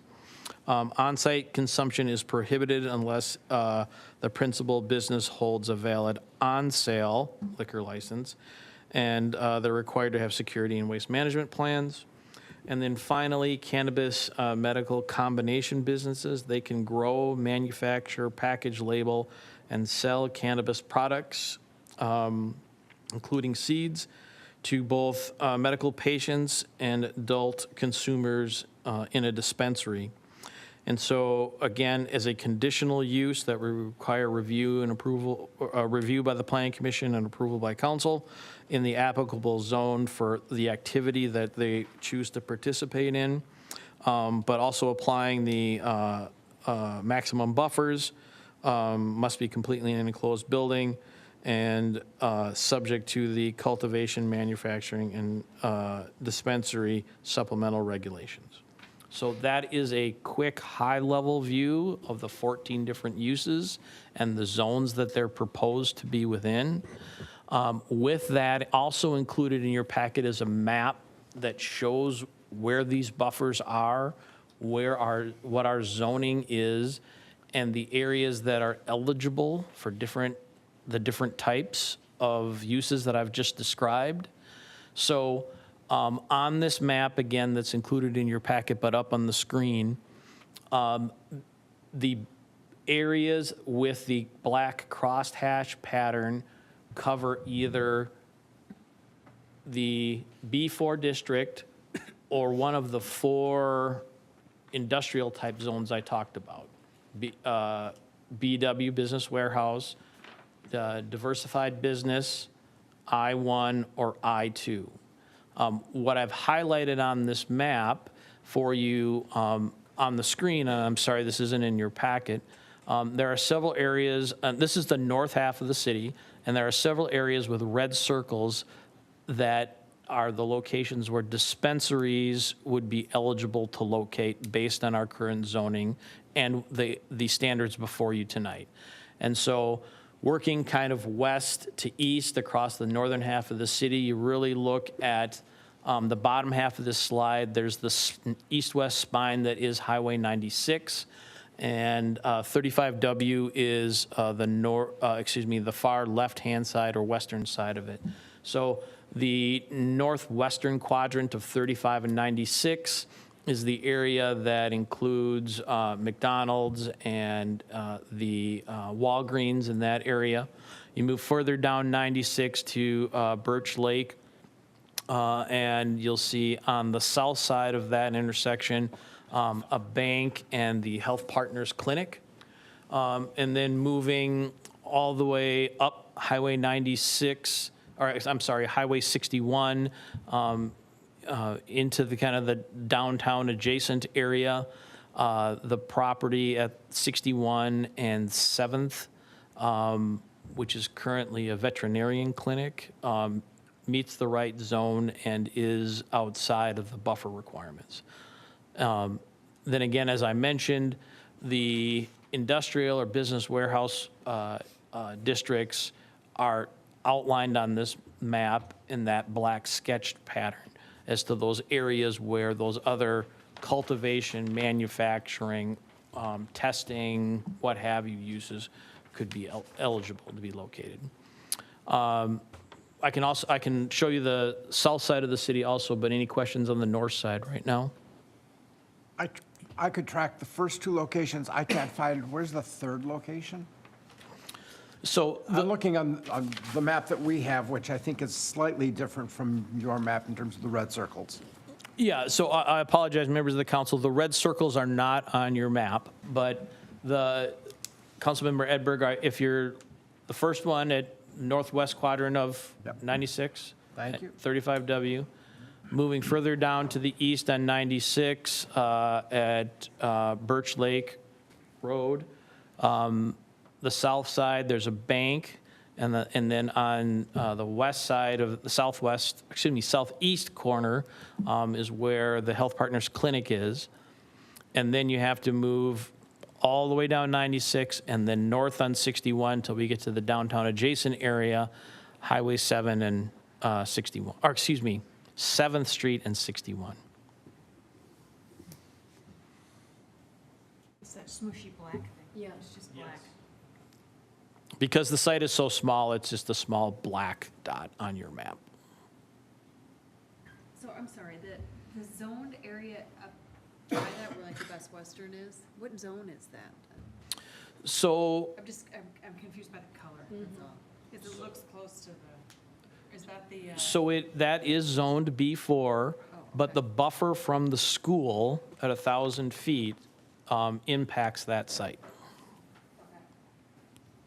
And is that, and so as you move down, you're at 61 and there's a spot that has both a liquor store, right north of Goose Lake, there's a spot that has a liquor store and whatever that Pentagon is. It's got a Pentagon? Tobacco. Yeah. That's Lake Village. That's the Lake Village? Yeah. Okay, I was trying to figure out the colors. Thank you. Okay.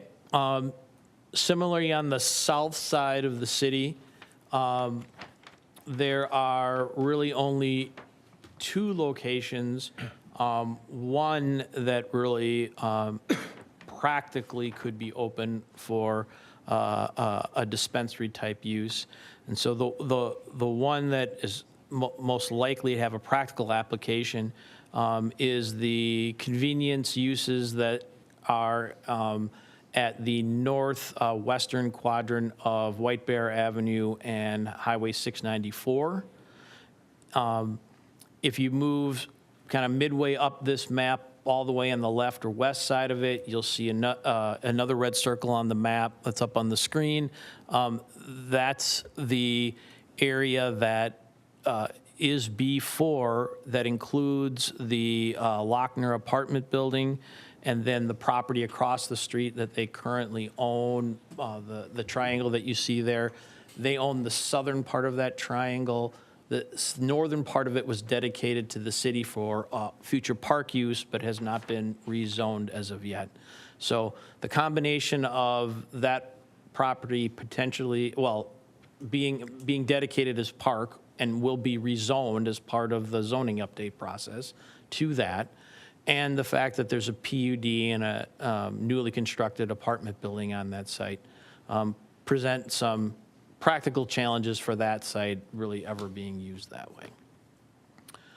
So that summarizes the ordinance before you tonight. Again, moving from, we talked a little bit about the fact that most of our conversations before tonight, even at the update that we talked about with you last month, focused on the dispensary or retail sales uses. The other 13 uses, again, introduced here tonight, it mostly apply to the industrial areas of town. So with that, the Planning Commission conducted the public hearing. So at this point, the council should conduct a first reading, providing direction to staff for the second reading that's proposed for November 26th. Thank you, Mr. Lindahl. Just one quick question for me. So did this pass as is from the Planning Commission unanimously? Mayor, yes, it did. That's correct. Great, thank you. Council, questions for Mr. Lindahl? Councilmember West. Yeah, I'm looking at the summary and looking at where some have lighting, waste management, and odor management plans, and some don't. And I'm wondering about the meso business, the micro business, and the testing facility, and why there isn't any odor management plans in that. I recently visited the Ramsey Washington Recycling and Energy Center, and there's a large odor mitigation kind of whole system that they have there. And I, for one, am not a fan of the smell of cannabis. So just wondering what the plans are. Mayor, members of the council, that's a really, really good question to clarify the detail that's that's in this staff report. So if you look back, for example, at cannabis meso business in your chart, you will see that the last bullet point under the proposed zoning says, subject to the cultivation, manufacturing, or dispensary supplemental regulations of such components present. So what that refers to is if the meso business does manufacturing, they are required to meet the manufacturing standards. And so if you look at manufacturing, they are required security, lighting, waste management, and odor management plans. So it's an attempt to not duplicate the language in the table that you see, but it's important detail clarification. That's a great question. Councilmember Walsh. Process question, correct, the Planning Commission had the public hearing. Is that normal? I don't remember us doing that before. We have Planning Commission unelected is doing public hearings for us. Or that's they accomplished. I just don't remember that. Maybe I'm just missing that. That's normal? Mayor, Councilmember Walsh, yes, the Planning Commission always conducts the public hearing of a zoning code ordinance. You do a first reading and a second reading, and then city code ordinances, you always hold the public hearing for those. Thank you. Just another question, if no one else has one. In the definition section, I just point this out. I'm not planning on doing an amendment or changing it. Definition of school, we took a pretty. There's an interesting. I haven't seen this definition of school in other cities or even in the draft ordinance from the OCM. We took a pretty strict definition of school. you know, 10 or more persons under the age of 21 in a classroom setting, and then using the definition of school. I'll just point this out. The definition of school in the draft language is more broad so far in the draft language. We're going a little narrower. There's been some argument whether homeschoolers would be allowed under this. This ordinance would not allow homeschoolers, probably because they wouldn't meet the 10 or more. Most homeschoolers probably don't have more than 10 or 10 or more. I'm not advocating that today, and that could be changed later. This part of the statute could be probably changed later if the council wanted to. I'm just pointing out we're taking a pretty narrow definition of school here. Mayor, one thing I'll add to that too is that I think there's some stricter elements to that definition too. We did include schools operated by Minnesota State Colleges and Universities system, being that we have Century here. Yep. I know a lot of cities that are not including secondary schools. Appreciate that. Yep, I saw that. And so we talked about that. Of course, we have a large institution here that qualifies under that definition, and the fact that there are, significant number of people under the age of 21 that attend that school. Talking with planning staff, we decided it was worth at least using that as a starting place.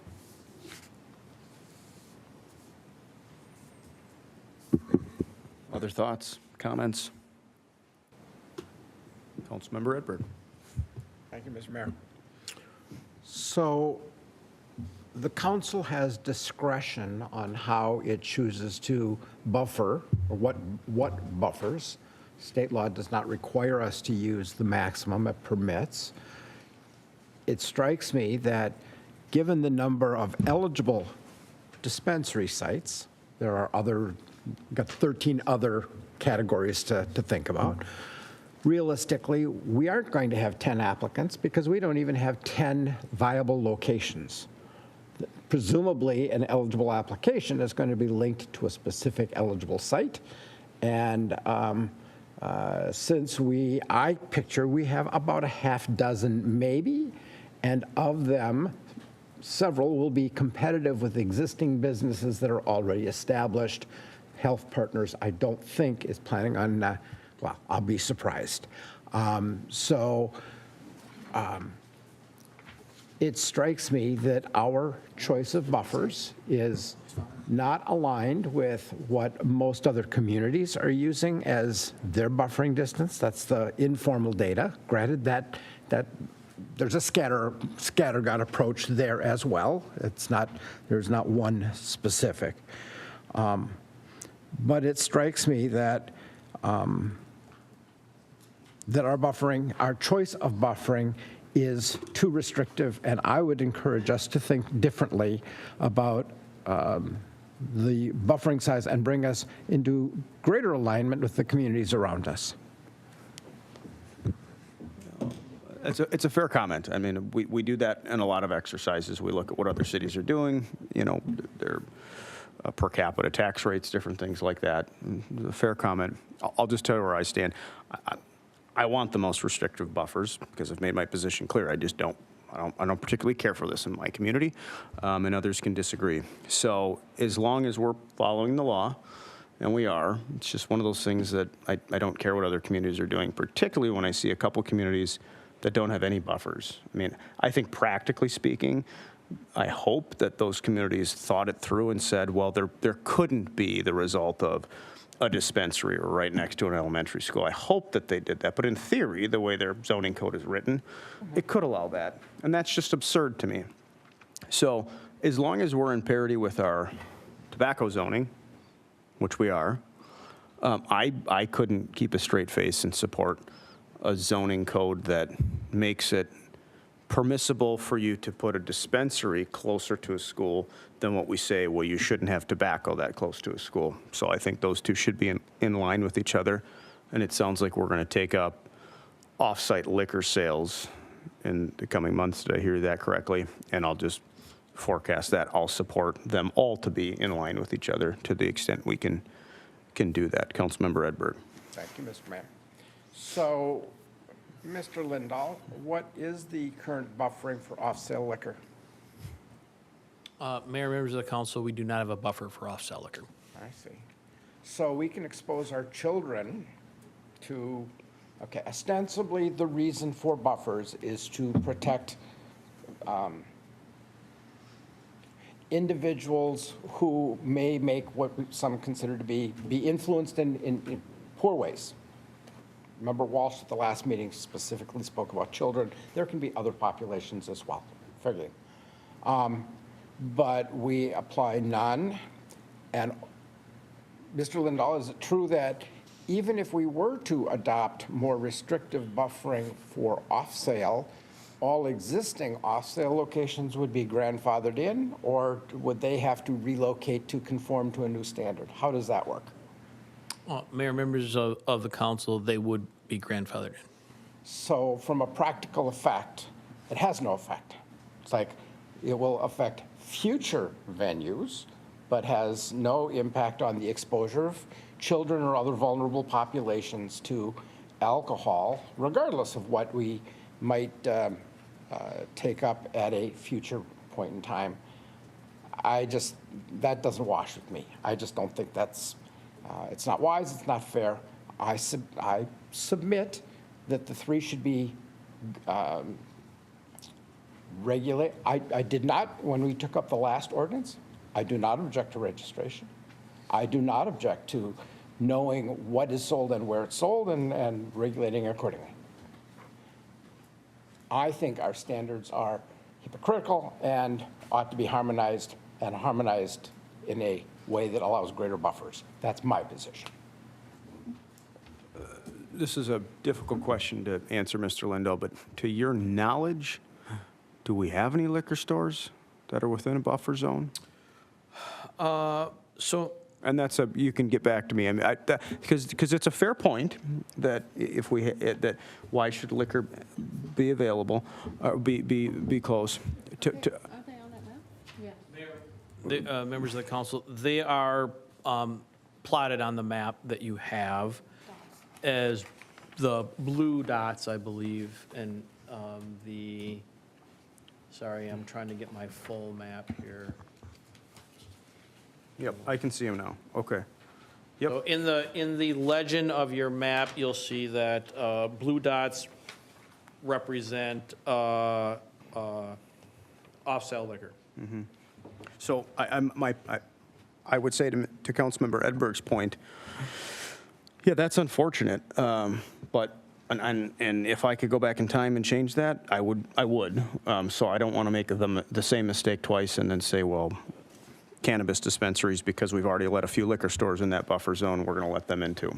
So you raise a good point, and it's a fairness argument. I concede that point. But what's done is done. Grandfathering's a real thing. We can't undo it. But when we do zone it again, we can prevent as best as possible from that happening in greater numbers going forward by bringing it in a parity with tobacco and liquor. So I think the same position applies for me. Go ahead. And if I might, we have a number of tobacco locations already also grandfathered in. So it's like this patchwork is all over the board, and we are not saving our children from anything. That's a fig leaf. And I'm not saying that I want children encouraged or supported, but our approach to regulation, this is a fig leaf. We'll agree to disagree. I think there's still interest in preventing it as much as we can. So that's just where I'm at. Councilmember Walsh. Thank you, Mr. Mayor. I forgot I had another question from the presentation. The micro and meso business classification allows for a dispensary. So we've been using these terms a little bit interchangeably, dispensary and retailer. But dispensary is a retailer, right? It's a dispensary, I think in the definition, requires a retail location, a retail license from the state. So I'm just trying to think about where would a meso business or a micro business fit? If they wanted a dispensary, that would be one of the retail locations that in the proposed language is limited to 1 per 12,500 and also limited to B4, right? So is there even an opportunity for a mezzo or a micro business with a dispensary in this map? So, Mayor, members of the council, I'll start this answer and I'll ask the city attorney to kind of back me up on this. So, when a mezzo or micro business or a medical cannabis combination businesses applies for their license with the state, they become eligible for those three kind of types of activities: growing, producing, selling, okay? And they do not need to locate, they have a license, but they do not need to physically be located on the same site. So they could get a cannabis mezzo, let's say micro business, because that's probably the most diverse one. And they could have a manufacturing location somewhere within our zoning standards. And they could have a dispensary with consumption in one of the B4 zones if they met. They would have a license that makes them eligible for that. Okay, but it doesn't add, it's not gonna, it would still count as one of our 1 per 12,500. It would count as one of our ones, and, you know, I guess theoretically, other communities could have created their zoning that would allow all of those things to happen at one location. Ours is On currently this not map, structured kind of that difficult. way, Okay, that was, or proposed that way. yeah, thank you.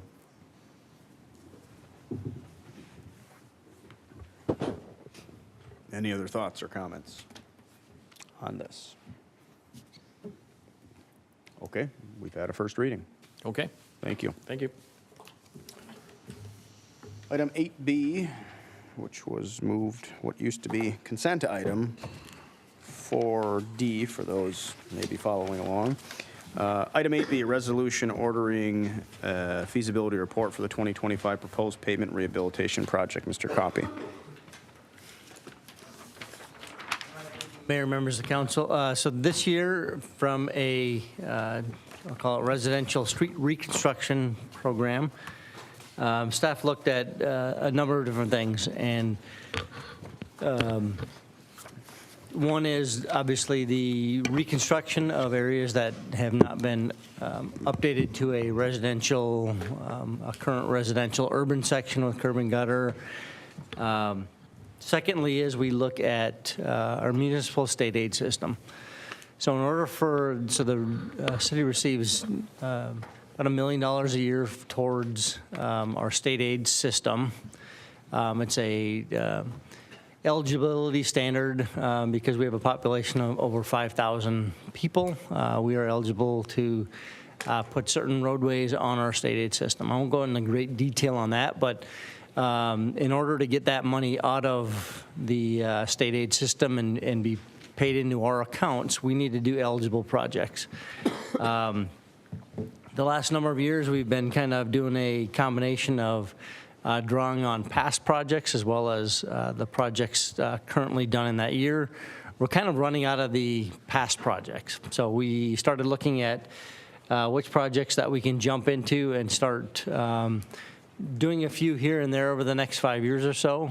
We haven't done any huge, I'll call it state aid reconstruction projects to put kind of money in the bank. So we started looking at which roadways are in need of that are on our state aid system, and working with our street department and public works folks to see which, roadways the pavement condition is in the worst condition.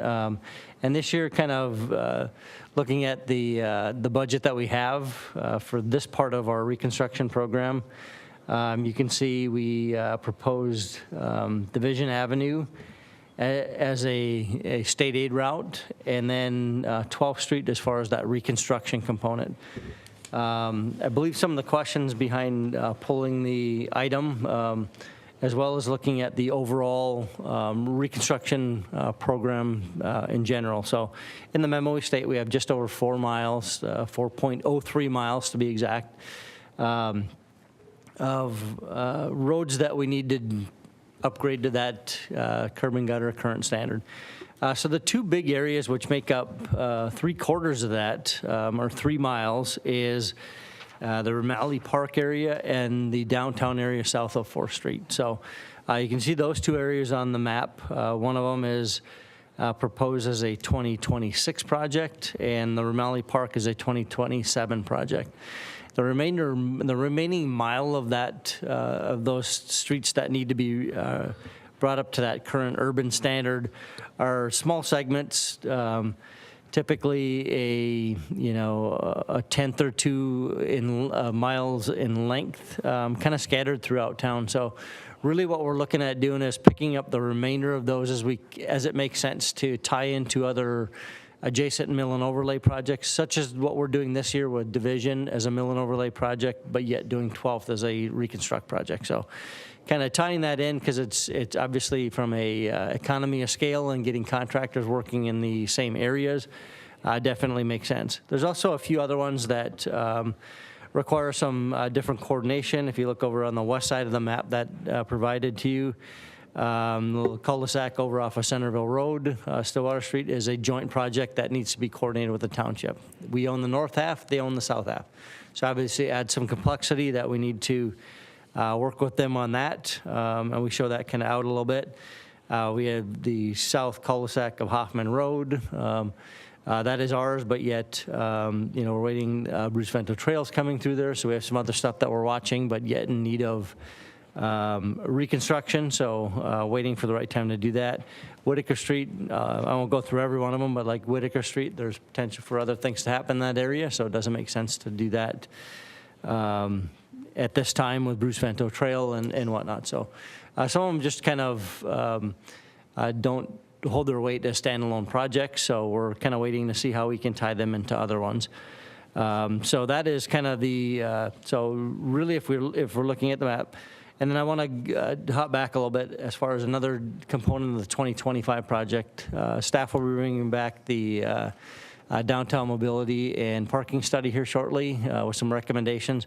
And one of them that we've been kind of carrying through as a theme is to go in and do the parking lots before we, the 4 parking lots in the downtown area before we actually go in and do the roadways, just to kind of work from inside out so that we don't damage a newly constructed roadway to get in and do a parking lot. So that would be the other component. Again, has not been brought before council yet, but would be a initial recommendation of staff and the steering committee that those would be components of that, or the first component of that downtown project. Also in 25, if once that's brought back to council, if council desires to do so. So that's kind of the logic that we went through to get to this year's project. So really in the next 3 years, we will, in essence, complete all but 1 mile of kind of some small areas of the turning our residential roadways into urban sections. I'd be happy to answer any questions. Thank you, Mr. Crappie. Councilmember Edberg. Thank you, Mr. Mayor. So I'm the individual who asked that this be removed from consent for exactly that reason. I'm trying to understand. So first of all, 30 to 40 years ago, our predecessors began the process of instituting modern curb and gutter. We chipped away at a lot of it. When I came on this council 15 years ago, we had more, but our pace has slowed down in recent years. And we've not been able to make as rapid improvement on the reconstruction. I don't have a complaint about that, but I am interested in knowing and understanding when will this be done so that all residents of our city can say, I have had my road brought up to a standard that is consistent with the rest of the city. Now, Mr. Crappie, if I'm understanding your comment correctly, 3 years we'll have 3 of those 4 miles, and that last mile is broken into 10th and quarter mile stretches of cul-de-sacs and so forth. If I were to ask you how many years will it take us to complete that last mile, are we in like 2030 something, or are we still in the 2020s, or what's your take on how long we will actually, so that every citizen that's been waiting for a street built to modern standards can say, yep, check off the list? Mayor, members of the council, if you look at the map that we provided you, it shows it out to 2029, so within the, I'll call it the 20s. So we're not looking at stretching it out long. Not to say that one or a few of those segments, due to other reasons, might get pushed beyond that. Obviously, some might be based on council decisions on other work around them. Other projects, working with the township, for example, on that one roadway, they might say, no, we have it slated for 2031. Right. You know, we'll work with them to make that happen, but within the, I'm doing my math, you know, next 4 or 5 years, they all should be completed. But like I said, by 2027, we anticipate that all but that last 1 little mile of random segments will be done. And would there be any other reasons? So I recognize that these are in projects. That doesn't mean they're automatically financed. It doesn't mean that we have personnel and capacity to do them all. From where you sit right now, based on what you know right now, okay, and I leave open, lots of things can happen. Is there what would be the things that policymakers should understand about what we have to do or what decisions we need to make or what commitments we need to make in order to bring this process to a conclusion, let's say by 2030, and I'll cut slack on those miscellaneous coordination and weird little stretches. Mayor, members of the council, from an engineering standpoint anyways, we don't see any reason that it can't be done. Obviously, the continuing on with our current assessment policy obviously adds funding. Ramalli Park will be an interesting one. There's a lot of, there might be some creative financing that needs to occur in that area. We have the cemetery, which typically are not very accessible. And talking with our independent Now, how much home appraiser- assessments in a cemetery do we get? Yep, so that as well as we have the Ramalli Park. So, you know, initially, and we're going to do this ahead of time, we're kind of working on it now, is to dig a little bit deeper in the especially that area and look at what percentage we think we can assess, so make the minimums to be able to do reconstruct bonds. And hopefully we can do that. We were looking at doing that maybe in multiple segments, but I think as an aggregate, and why we have it shown in 1 year is we think that we have enough street mileage that we can do that in one shot, still meet the minimums to be able to bond for the project as needed, still be able to garner the minimum amount of assessment. So. But we are looking at that in advance so that it's not a surprise when we get to 2027. We'll know that ahead of time. Hopefully have a plan in place that we can suggest to council when we get to that point. So to close off my comments, city manager, as we deal with budget conversations over the next X number of years, I'd welcome guidance and feedback on, do we have sufficient bonding capacity, all of the kinds of financial requirements in order to bring this project to a close, and your advice and counsel to us on that allows us to make that happen, or at least understand the choices. If we can't make it happen, I'd really welcome that. With that, Mr. Mayor, I would move approval of the feasibility study. Second. I have a motion and a second. Any further discussion on this? Ms. Crawford, did you have any comments, or are you good? I just wanted to thank you, Councilmember Edberg, for saying that, and for council just to keep all of those comments that he brought in mind as we talk about the feasibility study, because downtown is right around the corner, and that's going to be a challenging one as well regarding financing for different reasons other than outside of the Ramalli Park area. But thank you, Councilmember Edberg, and council, please just keep that in mind as we approach the next few months. Very good. Any further discussion? Seeing none, all those in favor say aye. Aye. Any opposed? Motion carries. The resolution is passed. Ms. Crawford, item 10, communications from the city manager. Can you flip the slides? Hang in there, high school students. We're almost halfway done. We'll be out of here in a couple minutes. Thank you for hanging in. Thank you, Mayor, and members of the council. I have a handout for each of you to get back to me tonight with some reminders and upcoming events for you. But one of them is Wednesday, November 20th from 4:30 to 7 p.m. It's the Chamber Legislative Reception. That's always a good event for our local electeds and all the different cities and township to meet with the area businesses. So I encourage you to attend that with myself, and I know Ms. Shimmick is for sure attending as well. So please let me know about that tonight. And then the Downtown Holiday Open House and the community's first gazebo lighting ceremony will be happening on Thursday, November 21st from 5 to 8 p.m. downtown. The lighting ceremony will take place at 6 p.m. The gazebo will, we light it every single year, but the community has really come together to create an event this year around that. So it should be a good time. Hope to see you all there. And that's what I have for tonight. Thank you. All right. Thank you, Ms. Crawford. Council, any questions, comments for Ms. Crawford?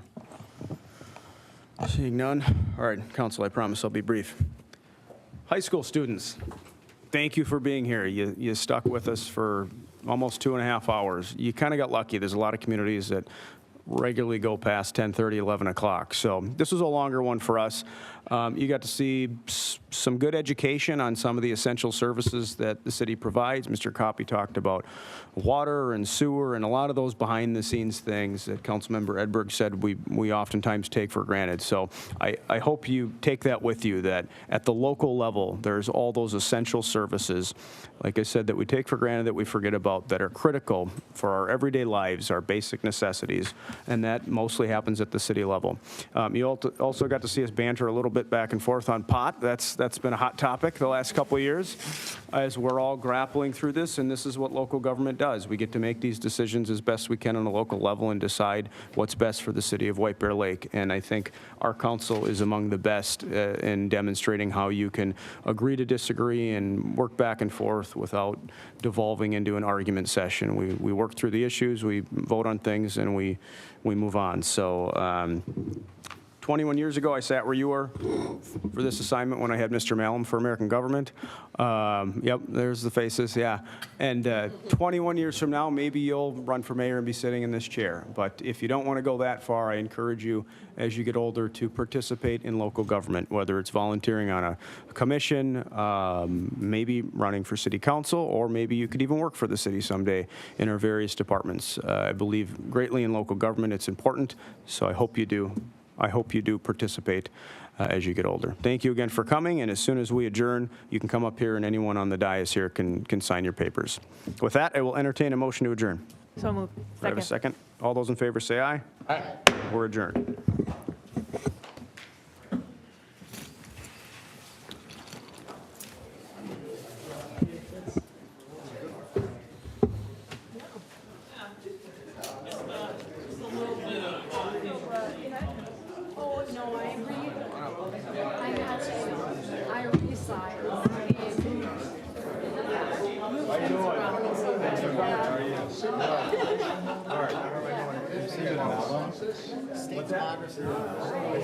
What'd you think? Yeah, great guy. I learned a lot about what else the world does. Yeah. Like on the public works.